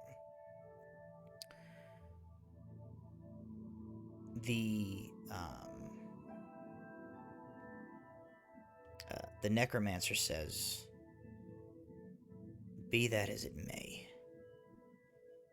to do nothing or to insulate ourselves is primarily negligent to the other kingdoms with which this organization is still in good standing, and is ultimately burying our heads in the sand. What will we do when the Empire has conquered the rest of Mythland Day and stands at our own gates? The war walls will not hold us forever. Are we to eventually bend the knee to the Empire? I should think that to allow them sweep across this land, conquering everyone in their path, only to, what, eventually leave us to stand as a last bastion against them? Then really, we will be outmatched. Put ourselves in a situation to ultimately have to serve the crown of any one kingdom would be a greater betrayal of our precious founding principles, they turn towards the Abjurer at this, than it would be to stand in unison against tyranny as it rears its ugly head now.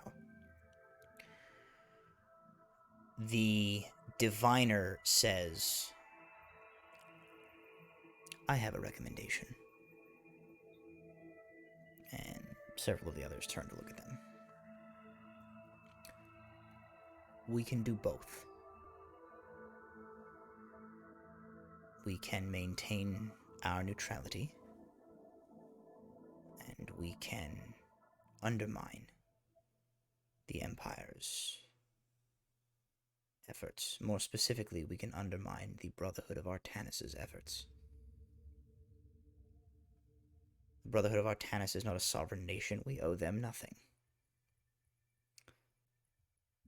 The Ordinum Librae has long stood in opposition to private entities which would threaten our main function, which is to preserve knowledge and freedom of information. We know several things to be true. We know that the Ignean Empire has machinations for the whole of Orel, and we know that the Brotherhood of Artanis has their own goals.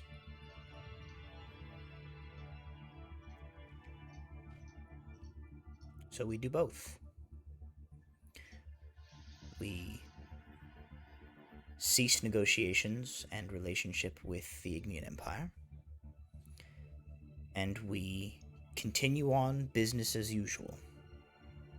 We seek information. We send agents, relic hunters, operatives to specific places to achieve specific goals. It might just so happen that that pursuit ends up thwarting the desires of the Brotherhood of Artanis and perhaps the goals of the Ignean Empire in the process. Not our fault, can't be blamed. Just doing what we do. We have enough information about their goals to, I would think, quite effectively damage their machinations. Let me just interject something here.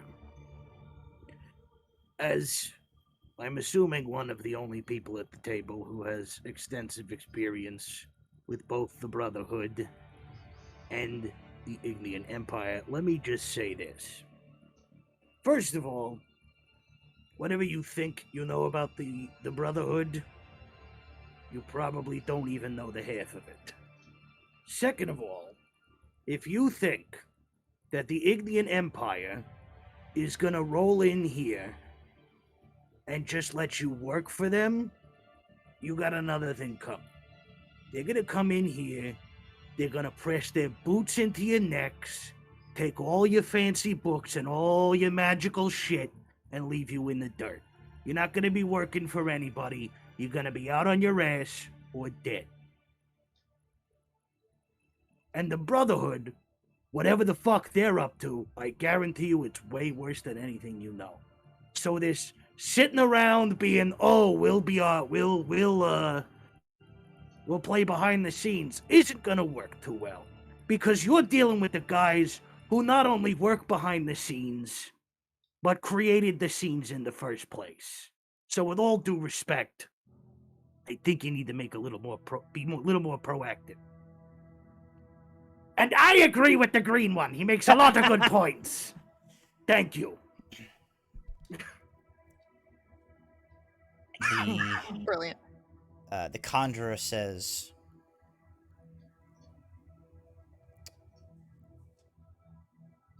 "What do we know about the current situation?"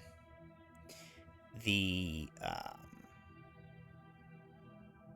transmuter says, "We know that the Ignean Empire are idiots."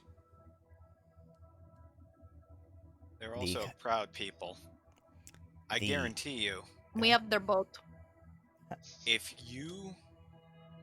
they find out that someone is leading them who is not loyal to the Emperor, they'll probably do part of the work for us. The transmuter says, "I wasn't being hyperbolic. The current course of action is untenable for the Ignean Empire. They sucker punched Mifflin Day. Mifflin Day is equal, if not militarily slightly more powerful than they are. Things are going as well for them as they are now because this Brotherhood has helped them with a campaign of misinformation which has allowed them to catch Mifflin Day with their pants down.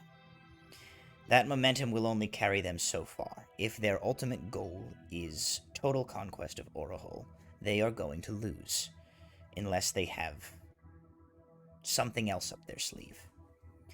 Because they might be able to take Mifflin Day having cheated. They do not have the military prowess to fight all of the other kingdoms. If even one of the other kingdoms involves themselves, or if they spread themselves too thin, they do not have the power to conquer all of Orahol. So, either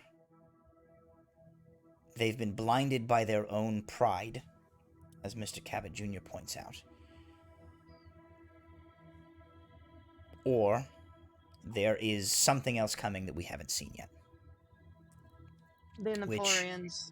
They have a weapon. They're trying to build more weapons. Raw, spiritual power. She, points at you and points from at the Braun. planet. She says,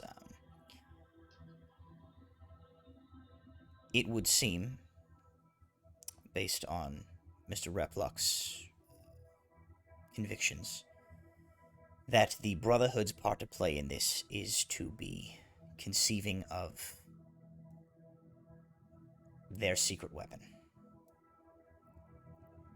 So it seems to me that the best way to thwart them would be to stop them in whatever it is that they're trying to achieve. So what do we know? The enchanter says, we know that they are attempting to capture and hold Mifflin Day's capital, and we know that they are sailing their armada through the south, and we know that the Brotherhood in the background of these machinations is attempting to gather resources or power to build this weapon that Lady Nimue insists upon. Are you raising your hand, Walter? Yeah, he's kind of not trying to interrupt them, but he's just trying to get their attention when they're done. No, if you seem like you want, at this point, they're essentially treating you guys as if you were a full part of this conversation. Do you have any archaeological records of Mifflin Day that might exist outside of maybe their royal treasuries or secrets? It's a very strange city. The walls are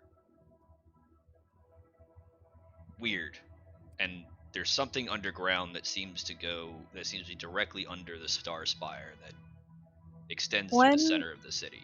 he says that I'm going to mind link with the captain. Weren't they after something under that mansion with the little girl? Something underneath the Steve Glasso? Yeah. We're not sure what it was, but there was something. What do they call it? It was named something, but do we have that information, or did Just Lykes have that information? Just likes us. He still hasn't told us everything yet. Yeah, he didn't Okay, tell us. I will bring that up. I think I'll bring that up. That they tried to whatever take she Glasso called it, for the that reason. Stargate or whatever. The sending Stargate. cave. Stargate. Yeah, so like Walter's like, we know about the sending caves. Sending Sending cave. cave. Yes, the sending I caves. think I is what was said named for. that to you guys. Yeah, I that think was- yeah, you guys know that. Yeah. He told us about the sending cave. Yeah, Yeah, we know like something Walter. about that. Walter's like trying to like piece together like what the Star Spire has to do with anything, like if it's anything special, or if they have, if the council has any information about the city at large that might be What would be either a underneath the guarded city? secret or would it have any information from digs. They basically say like and they kind of like all confer to each other, and the Conjurer says, as far as I am aware, to any of our information, the Ordinum is not in possession of any information on Mithlinde's origins or the Invarian city which stood in its place before that Mithlinde itself does not have. We have full open exchange of information with the Kingdom of Mithlinde. There's something about being in the bowels of that city and the ruins underneath. It seemed like it was the wrong time.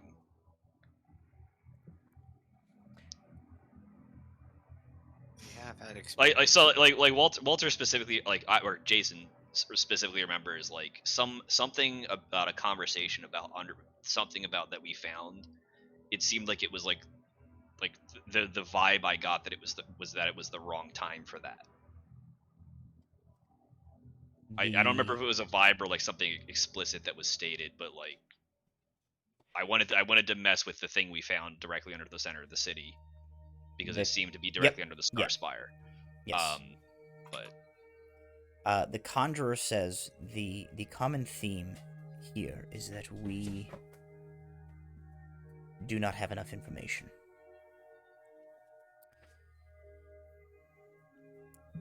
I have heard several motions from the council. Please bring the decision-making cone of shame dog, please. Thank you.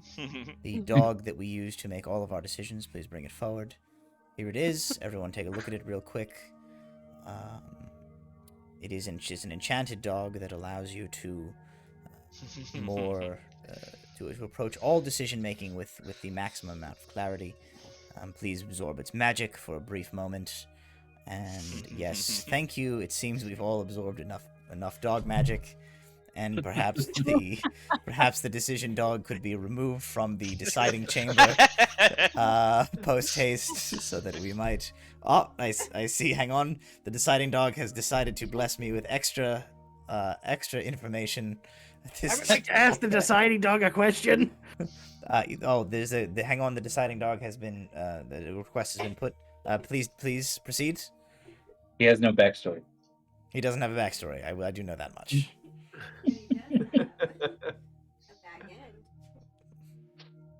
Yes, as is tradition, all questions to the deciding dog must be directed to the reverse polarity of the deciding dog. Turn my fan back on. Satisfied? Okay. As are we. When we go 5 minutes overtime, you'll know why. Anyway, where were we? I've completely lost my train of thought. Reverse polarity of the deciding. Got it. Yes, of course. Before that part, something about Walter was inquiring about the Star Spire. They were talking about decisions. We don't have enough information.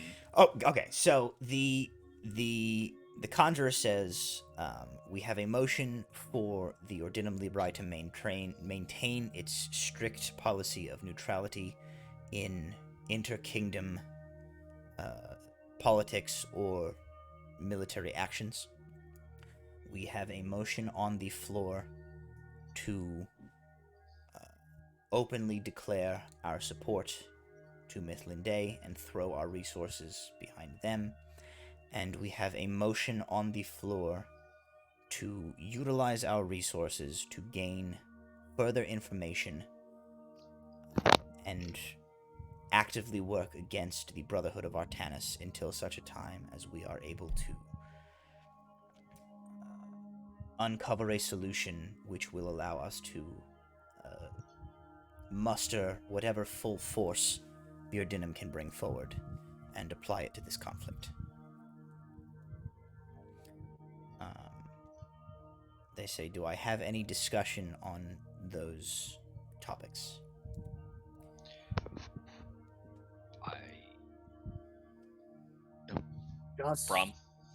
Just as a general thing to keep in mind for you Ordinum people, whether or not how trustworthy you are in your own security, I can tell you probably with the utmost certainty that the Brotherhood already has people in your organization, whether you know it or not.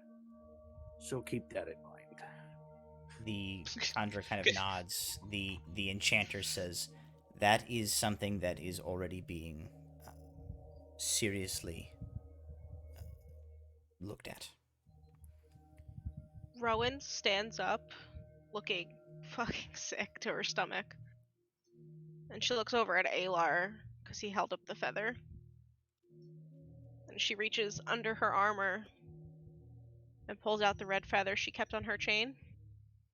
I'm not breaking my necklace, but in game, breaks the chain and tosses it on the table in front of them. Brahm immediately goes to pull his rapier. Rowan eyes him and just says, Alar puts a hand on his shoulder. Don't. You're right. Because if they're in here, and they were in Mithlin Day probably, and they're everywhere, they're in the Radiant Dawn too. I got that as a memento from my friend who tried to kill me. That is what got me kicked out. And I've been carrying that goddamn feather, not knowing what it meant. And now I know it's connected to all of this. That's what I learned today. There's no way that it's not connected to the Order. So now, forget what I said before about reaching out to them. Because I don't know who we can trust there. And she sits back down and she just slinks all the as far down in her chair she can arm go. around your shoulder. The diviner says, I have a suggestion.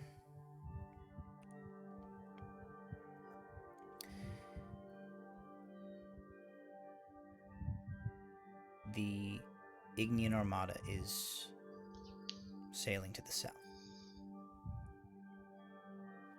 The presumption has been that they will sail around the Cape and head for the western border of Mithlin Day.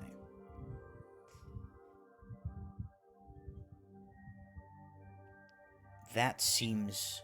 Oh, go ahead. Walter's gonna say, because we've had conversations with Nula before, and I kind of have a vague geographical idea. He's gonna kind of stare at him when he pauses. Do you think they're gonna go for the Blighted Peninsula? No. They say it would be. I don't know what the purpose of that would be, and nothing that I have foreseen indicates that they are headed there. They're going for the research station. If they're going around the Cape into the western side, they could be going for the Queen. She's in Austin Vale. Isn't that what you said? The enchanter nods. The diviner says, my point is, there is any number of things that they could be after. And Ordinum, as it happens, has access to a group of individuals with a ship poised to take action in that region.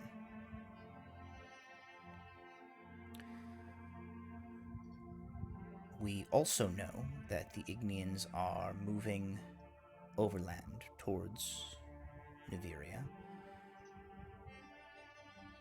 We know that there is something that they want, perhaps to do with the Starspire. So it seems to me that we have the opportunity to attempt to head them off at the pass. The abjurer goes, Diviner, am I to understand that you are recommending that the Ordinum Librae contract pirates to go interfere with the Ignean Empire in the Iolaquis Archipelago? You don't have to say pirates like that. As you say that, the illusionist leans forward and he goes, I think they're called privateers when they're hired by an organization. Walter's gonna like lean forward. He's like, when they say privateers, like, if you need a legitimate organization to back you temporarily, I have some connections I can make. I think we're good. We don't do anything legitimately. No. So the diviner says,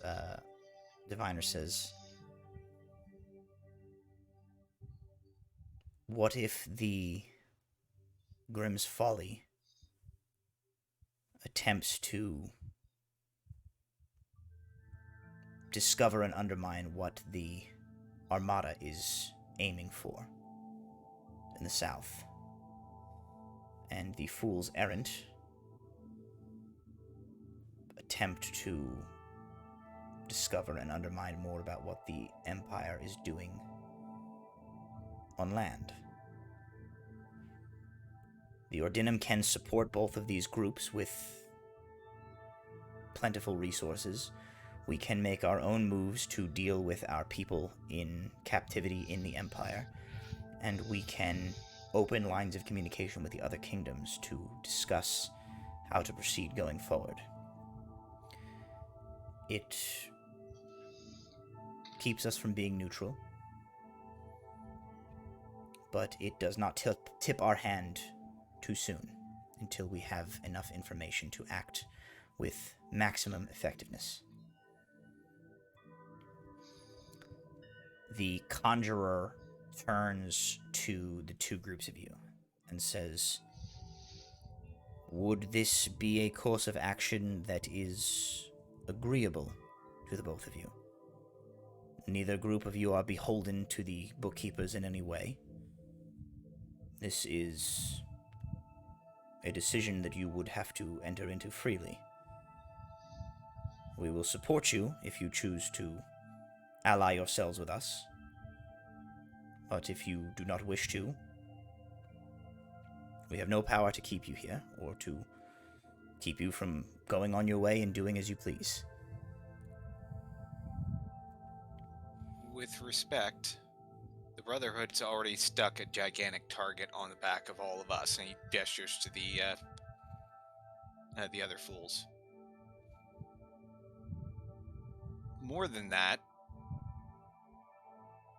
any chance to knock the Ignean Empire down a peg? I'm in. I don't speak for the others, but I will go. There's more to gain here.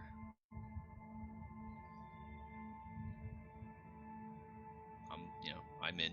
I don't see any reason not to. Yeah. Brom, you want to go bust up some of your former buddies' heads? Make you feel better. Oh yeah, I do. Then So the fools seem to be in. The conjurer nods, turns to the Grimm's Folly crew.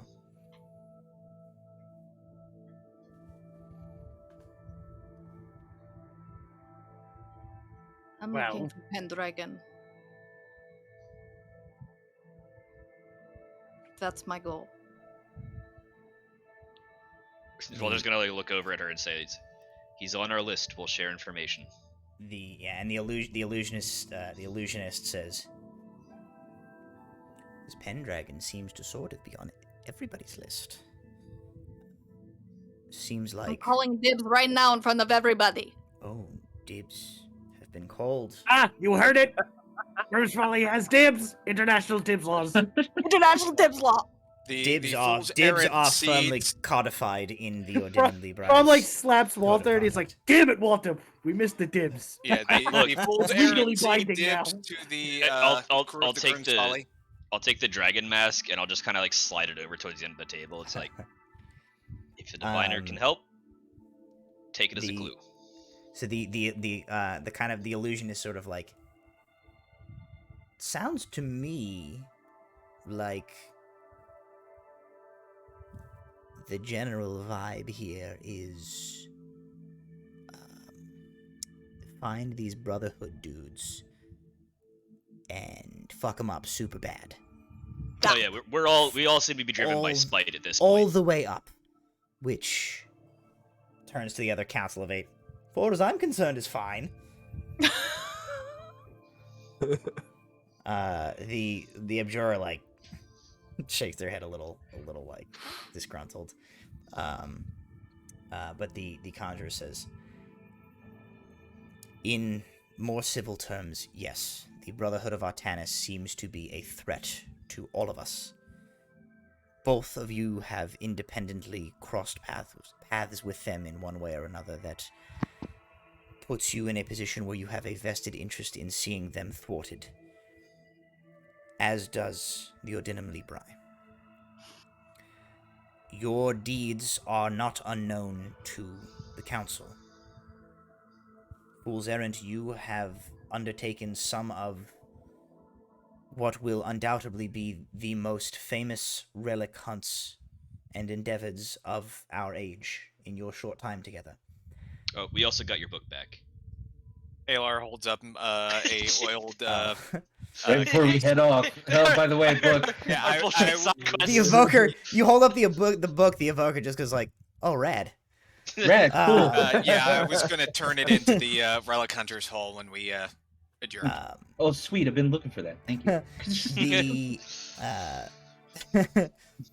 The conjurer continues. He turns towards the pirates. He says, "The account of your sacking of Umyathdurai and subsequent escape, as well as the naval battles that you have partaken in, have as well reached us. If you're not aware, the price that the Empire has put on your head is significant." Can we get exact amount though, please? Per person. The conjurer turns to the enchanter, and the enchanter does a similar thing where they conjure a book out of thin air and flick through it. And the conjurer goes, "There is a 25,000 regal price on each of your heads." Is one in particular any higher than the other? Yeah, Alar's gonna think for a moment back to some of his wanted posters. Damn. That makes sense. How many of you are necessary for this pirate crew right now? Rowan glares Walter. directly at Walter and is like, "I will decapitate you." Mustache guy, if you don't want to be turned into a fine paste, I suggest you stop Look, thinking. eaten by her, and I I motion promise to it's Scylla. for my family. The illusionist goes, "Yeah, not for nothing. We're the 8 most powerful mages in the realm." He points at the guy in the red robe. He's like, "That's the evoker." And the evoker's like, "Yeah, I mean, I do have a pretty good fireball, but we're all all getting cool, along, and you're helping us out. But if you try and mess with us, I have no problem letting the furball eat you if she likes." I do my little primal savagery and I make my teeth get all scary. Walter, that To be ain't fair, worth we're it. not done yet. It's going to get higher. I guarantee you. She'll do it. She will I'll do it. do it. Braun like who we punching? Braun like Just slides his like- chair slightly Hey, so you guys more. interested in scamming the Ignians? I was actually just gonna propose that, but we need a better plan long term. More interested in eating them. Well, we could eat. You could eat some of them. I'm not going to. But if we want to scam them for, if you actually is true that it's for your family, I'm not above some trickery. Consider, and I look at Nimue and I go, I mean, that didn't turn out too badly last time. Although I am not the one turning anybody in this time. I mean, does the wanted poster say dead or alive? Because the or alive part could be fudged. Every word that comes out of your mouth upsets me. Walter's gonna like look at the necromancer and then like quick glance and then just like kind of not look at him very pointedly. The necromancer goes like, "Don't." Nope. Don't talk to me. Like, no, I'm no. not. Don't pull me into this. Don't perceive me. The conjurer goes like, I have a question before this goes any farther, and it's maybe not the right place for the time, but I think it's important for us and for our decision It's making. never the right time, so it's always the right time, Rowan. Pretty much. We turned over a book to your codex breakers. That may have more clues to us finding Pendragon. And I don't know about everyone else and where they stand on their desires, but I want that book, and I look at Thixis, and I know, I nod, I go, he wants it. And I look at Nimue and I go, she needs it. I want that book if we're about to go fight the Armada again. No matter what the details are, I want that book. nods and says, our cryptographers are working on it. It will be returned to you one way or the other, regardless of your decision to ally with us or not. Even if the contents are what you might deem questionable, we were told that if that was problematic, it might be taken from us, and that's not acceptable under these circumstances, given that we need it to find the Naporians. If the contents contain, like... The conjurer points towards Walter. A thing where if you read it, your eyeballs will melt out of your head, we might censor that for you? Yeah, you don't want that part. It's That's bad fair. times. I don't Okay, we'll give you that. Yeah, The conjurer is like we're not really about we're not about keeping information from you. We are about keeping information that will immediately directly harm you or lead to the mass harm of others from mistakenly being used. So they say, like, I promise you that any and all relevant information and the contents of the book will be returned to you. But I will not make you the promise that if there is something in it that can, that will bring direct harm to yourselves or others, that we will not exercise our abilities to neutralize it.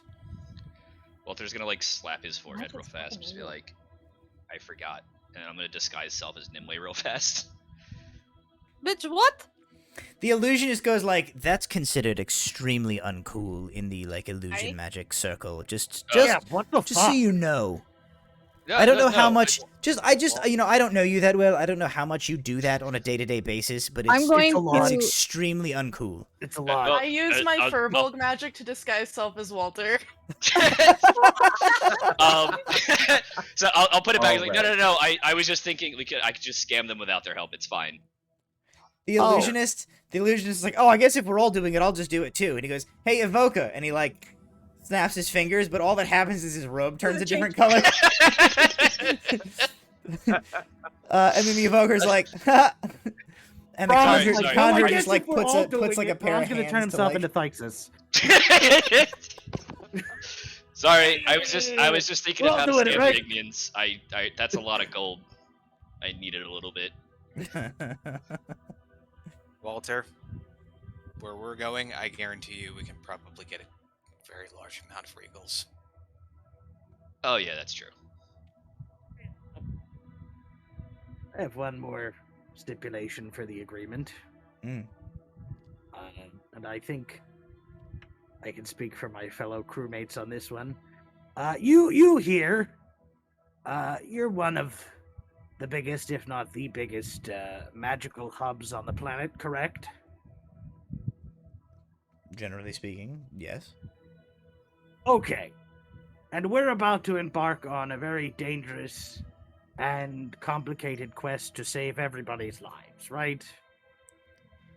The conjurer's like, yes. The illusionist like leans over and stage whispers, goes, "This is where he asks for a gun." No, I have that. What's a gun? Don't worry about it. Oh, that just makes me worry even more. So, You should be. I think it's not too forward to ask, and if it is too forward, I really don't give a damn. Too bad, yeah. I think we would all like a bunch of cool magic shit to help us out. Make a persuasion check. Oh boy! We all persuade. If anybody who can provide me with a legitimate way that they contribute to this persuasion, yes, you can also roll. Can Mom help? Wait, can I give it Murderbeard will make a roll, and then Okay. any other character. Murder. Wait a minute, he's been Braum this whole time. Murderbeard and Brom just go.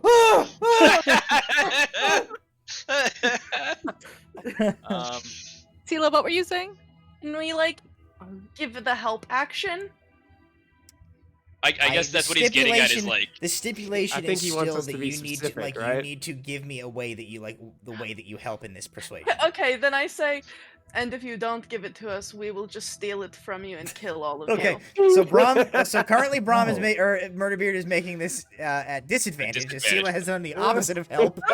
So what else has anybody got? Yeah, Alar will lean over. The Fool's Errant would also like to request requisitioning possibly a few magic items. We are literally going into the lion's den. Yeah, how about the plain fact is that these guys in robes that just flaunted oh, I have magical and super duper powers, but we're the ones going to fuck up and fight.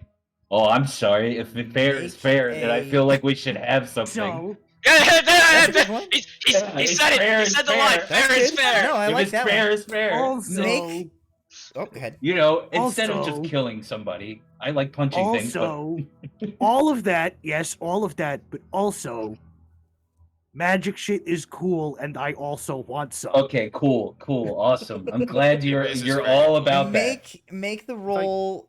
Make the roll with advantage. Who is making this roll? Murderbeard? Murder? Somebody else. Can Thykes step forward for a quick second? Yeah. Before basically, I will step forward and kind of staring down a little bit, but then look up at. I guess I don't know, just in general, whoever the three or I guess are they around us? All No, around us? they're in sort of like a semicircle across from you. I'll kind of This is get a- right in the middle of that semicircle. I'll stand up and walk kind of towards them. And I'll stand there and Thykes will say, I've been looking for arcane secrets my entire life. I've been born with a gift and a curse that I don't know how to control. I think you can help me. You can help us. I know you all know how to control this stuff, but it's not that easy for me. But if you have materials, if you have information, if you have objects that can help to control this power that I have, we're going to need it.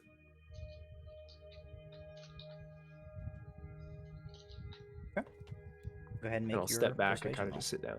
It was a persuasion roll, then it was a 24. 24. The conjurer says a mostly well-reasoned argument. each of you, individually and collectively as two separate groups, have already proven that you are extraordinary. If that were not the case, we would not have held this meeting in this manner in the first place. I wish to impress upon you the significance of the fact that, as you have said, we, the Council of Eight, the leaders of this organization that possesses this level of resource, are coming to you to coordinate with us directly. Do not let that go unexamined. It is a statement about the significance of your power.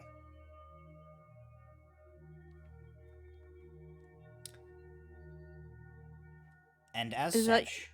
Go ahead. Okay.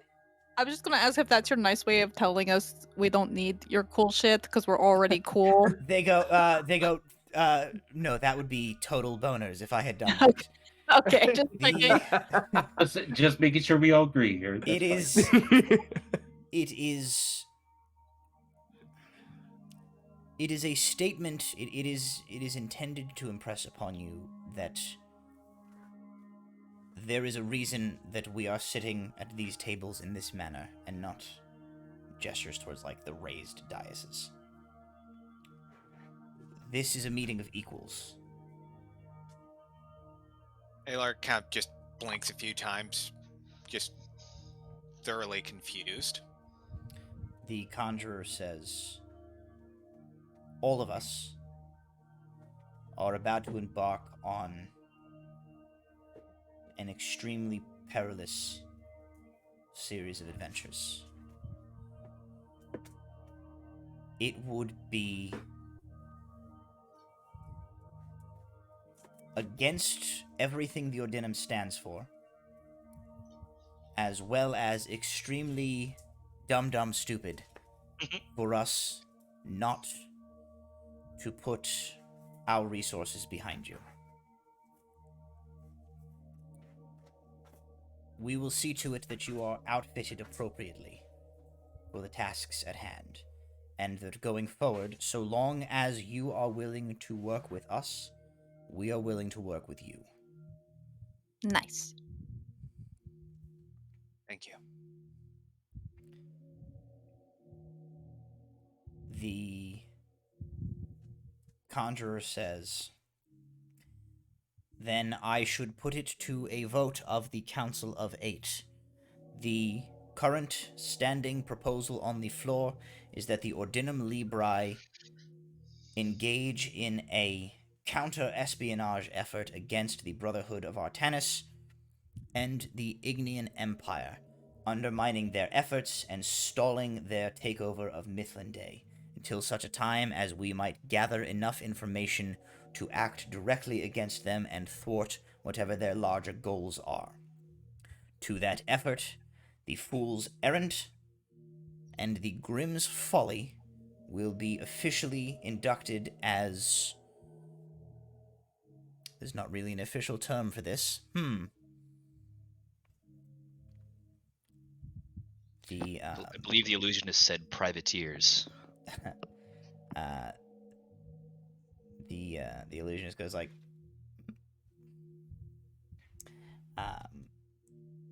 the conjurer says, perhaps something more officious.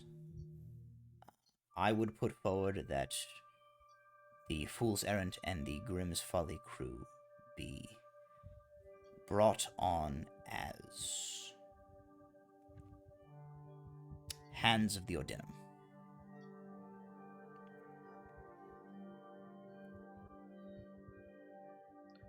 Brom, congratulations, you're the middle finger. Ooh. Ah, damn it! I wanted that one. The illusionist goes like,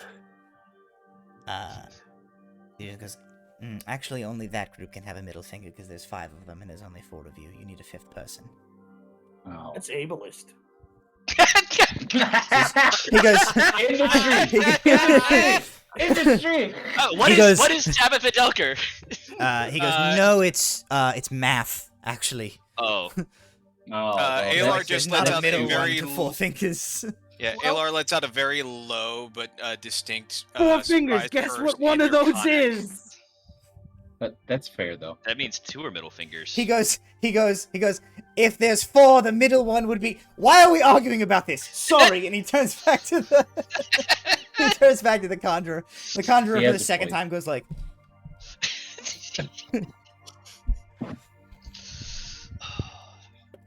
He goes. I regret my choice in term, but there's nothing I can do about it now. Aha, gotcha. He goes. It's all. better than being foot of the order. It's true, I suppose. What a... Because we're always kicking ass. Oh, yeah. No, that's better. He the conjurer says, council members in favor. Show of hands. The evoker, the conjurer, the transmuter, the diviner, the enchanter, and the illusionist raise their hands. He says, opposed.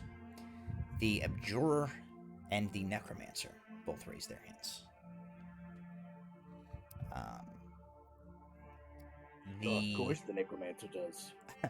The abjurer, or the conjurer says, discussion on the dissenting. The abjurer says, I dissent on the grounds that this constitutes a breach of the Ordinum's founding tenets. And the necromancer says, I dissent on the grounds that he gestures at these two groups. The track record of both of these groups is not well enough established or known to the Ordinum to entrust them with this level of autonomy at this time. The conjurer says, noted. However, the council rules in favor of the motion, and thus the motion passes. The illusionist goes like, seems like we should clap. Should we clap? The conjurer's like, well, I grab Thexus's hands and he starts to raise them to clap and I put them down. the conjurer goes, I will then bring to a close this meeting of the Ordinum Libri's Council of 8. To the two groups of you, the keep is at your disposal. I will have it arranged for armaments and materials to be prepared for you. Each of you should check in with the workshop to outfit yourselves accordingly before setting out on your next journey. Ooh, that reminds me. I need to show them something quite nifty. Oh, Lady Delker? Yes. He points toward his toward an arm. You know? No. What did you not bring it to the meeting? Bring what to the meeting? The rapier. Oh. Pulls out the rapier. The council's like, oh. Okay. I think that's for the. I think we should show that to the. Oh yeah, armorers. we're gonna show that to the workshop. This thing is fantastic. They come down. They say, the conjurer says, then I will dismiss you. I thank both of you, both groups of you, for your time today and the insight that you have provided. And When should Emporio expect to hear your answer? he says it is being crafted as we speak. Rest assured that Naporio will receive the full backing of the Odinum Libri. Okay.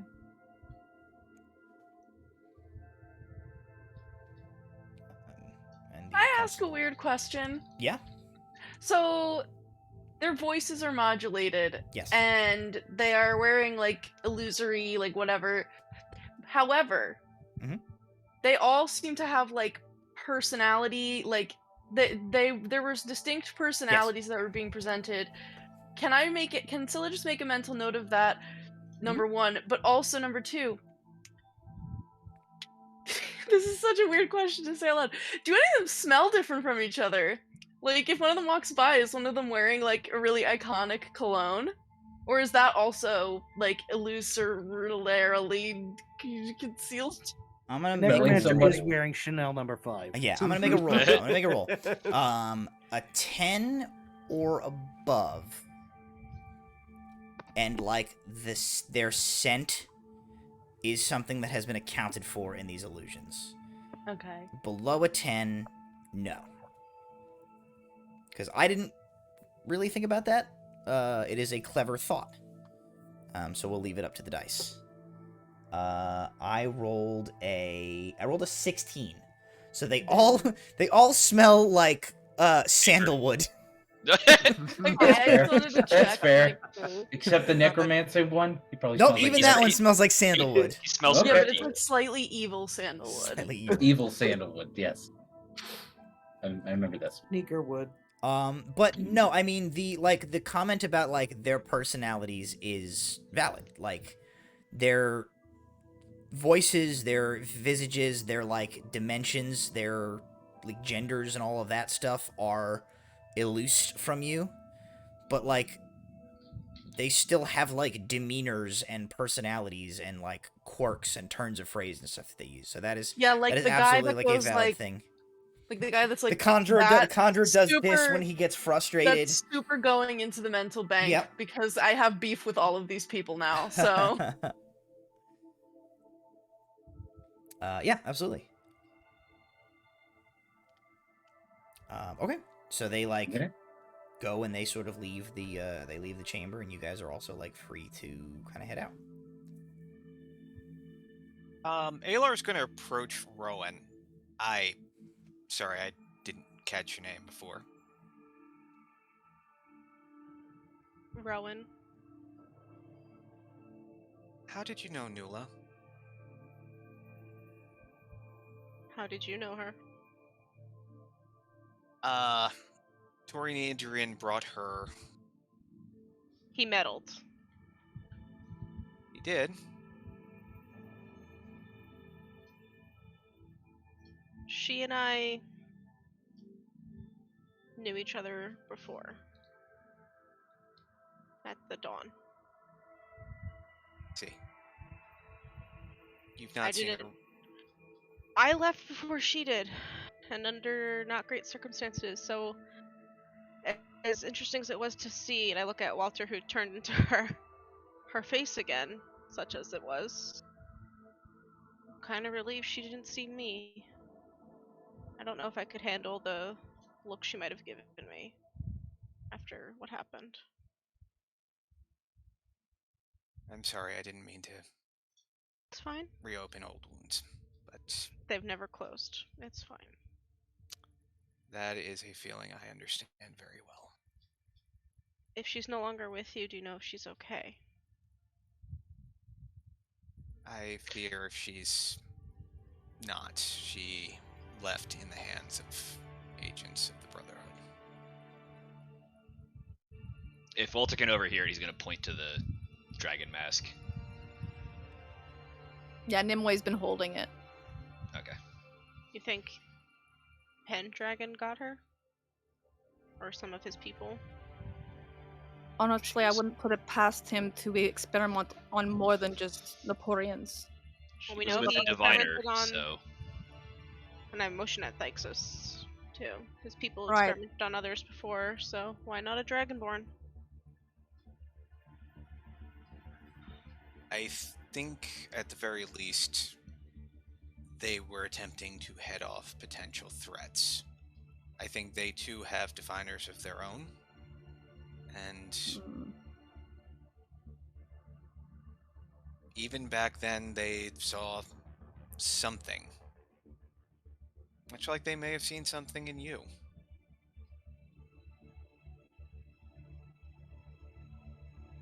If what I know, or at least what I think I know, is true, and she'll pick up her feather from the table in front of her.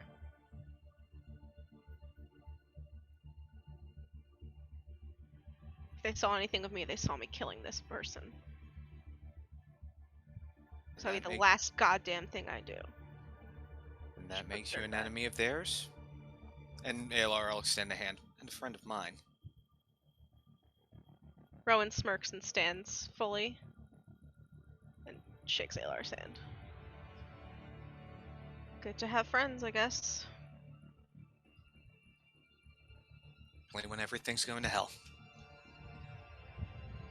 Did Rowan put the feather back on the table? What did you do? What did you do? I put it in my pocket, like in my like side pouch. Brom will sort of been hovering, like, and Yeah, there. He goes, T-pose. he'll gesture to your pocket and go, that needs to be disposed of properly if you're not intending on keeping it. Oh, I'm keeping it. I'm gonna shove it in his mouth when I stab him. Red.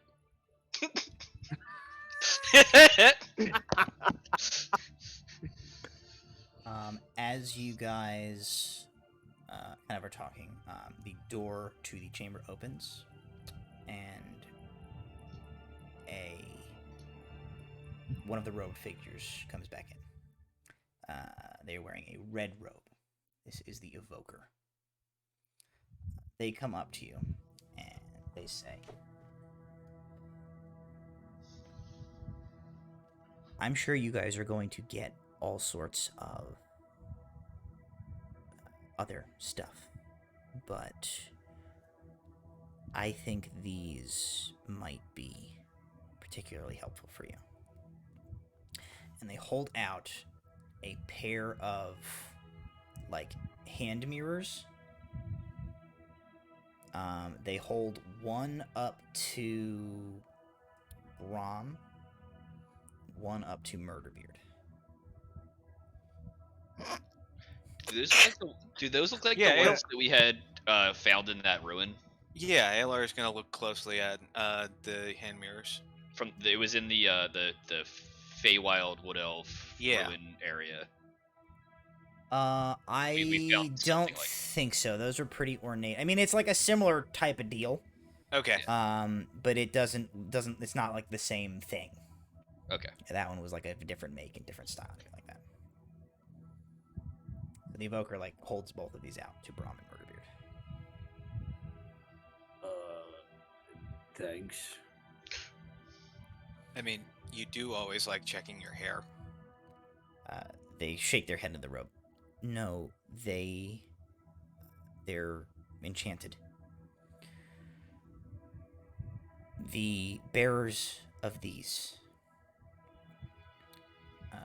can freely communicate with the bearer of one of the others at any time from any distance. I have another one that can be kept here. As long as you have these, no matter where either of your groups travel, you will be able to communicate with each other, compare notes, keep each other updated on what you're doing and things you find out, and you'll be able to communicate with us here. This way, any one of us that finds out something helpful, we can always let the others know. Fantastic. Kind of nods and just says, like, well, I just thought there was a lot of revelations happening during that meeting where a lot of the stuff that each of you guys knew seemed extremely important to the other one, and I just thought that going forward it might help you out to be able to talk to one another.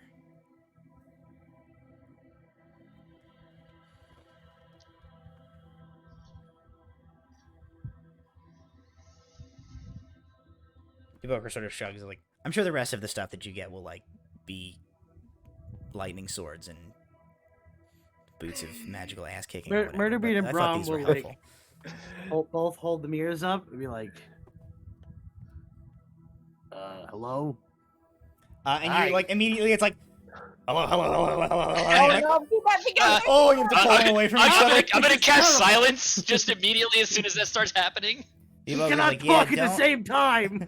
The ogre's like, yeah, don't. They're supposed to be used away from each other. Thanks. And then they're like, well,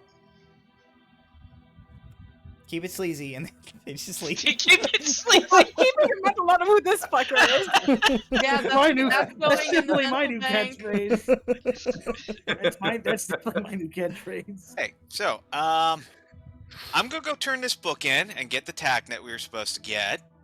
Oh, right. And I'll hand him the associated iron tack with it. Oh, thank you. See if anybody has spotted either Nula or Fidget. If See they about do, let me getting know. these mass produced because goddamn, this thing is a fantastic little toy. If you hear of Nula, I want to know immediately. Alrighty. Well then, as you guys kind of like begin to formulate your next plans, we've gone a little bit over time, so I think here is where we should call an end to tonight's session. Ka-chow. We did it. We got here. So hey, thank you guys for joining me tonight. Anybody who is watching us at home, thank you for hanging out with us. Thank you to our sponsors, Little Dragon Corp and Cardboard Castle Games. Stay tuned for more. We got proficiency bonus 5th birthday extravaganzas coming up. Our extra life stream is going to be kicking off. All that sorts of good stuff. So look for that. Next week, I believe we are looking at being a Pirates Week, as that will put us back onto our normal rotation, if I'm not mistaken. And then we will proceed from there, as the two groups will diverge once again. Curtis. Oh yes, and before we go, we have one more plug, right? We forgot to do at the beginning of the stream. We've got one more to drop. So take it away, Curtis. Yeah. Hi, my name's Curtis. Play Osrius, obviously. I also have been talking about proficiency bonus at another stream. I also stream with on Sundays now, during a tabletop campaign called Wonder Home. It is pretty much all devolved with dialogue, no combat really whatsoever, and it's very it can be traumatizing. It's very traumatizing actually, but can be very fun. It's really a lot of fun and really different, and that's over at Rep RPG, REP RPG. I've mentioned not only the crossover here a few times with proficiency bonus, but always plenty of other times. So if you're looking for something to do, Sunday mornings at 10 o'clock, 2-hour stream. We all have a lot of fun. Hell yeah. All right. Be sure to check that out. Thank you, Curtis. Okay, cool. Well, thank you guys. And oh no, what do I say this time? See you next Tuesday. Keep it sleazy. Keep it sleazy. As always, we'll see you next Tuesday, and until then, keep it sleazy. Bye.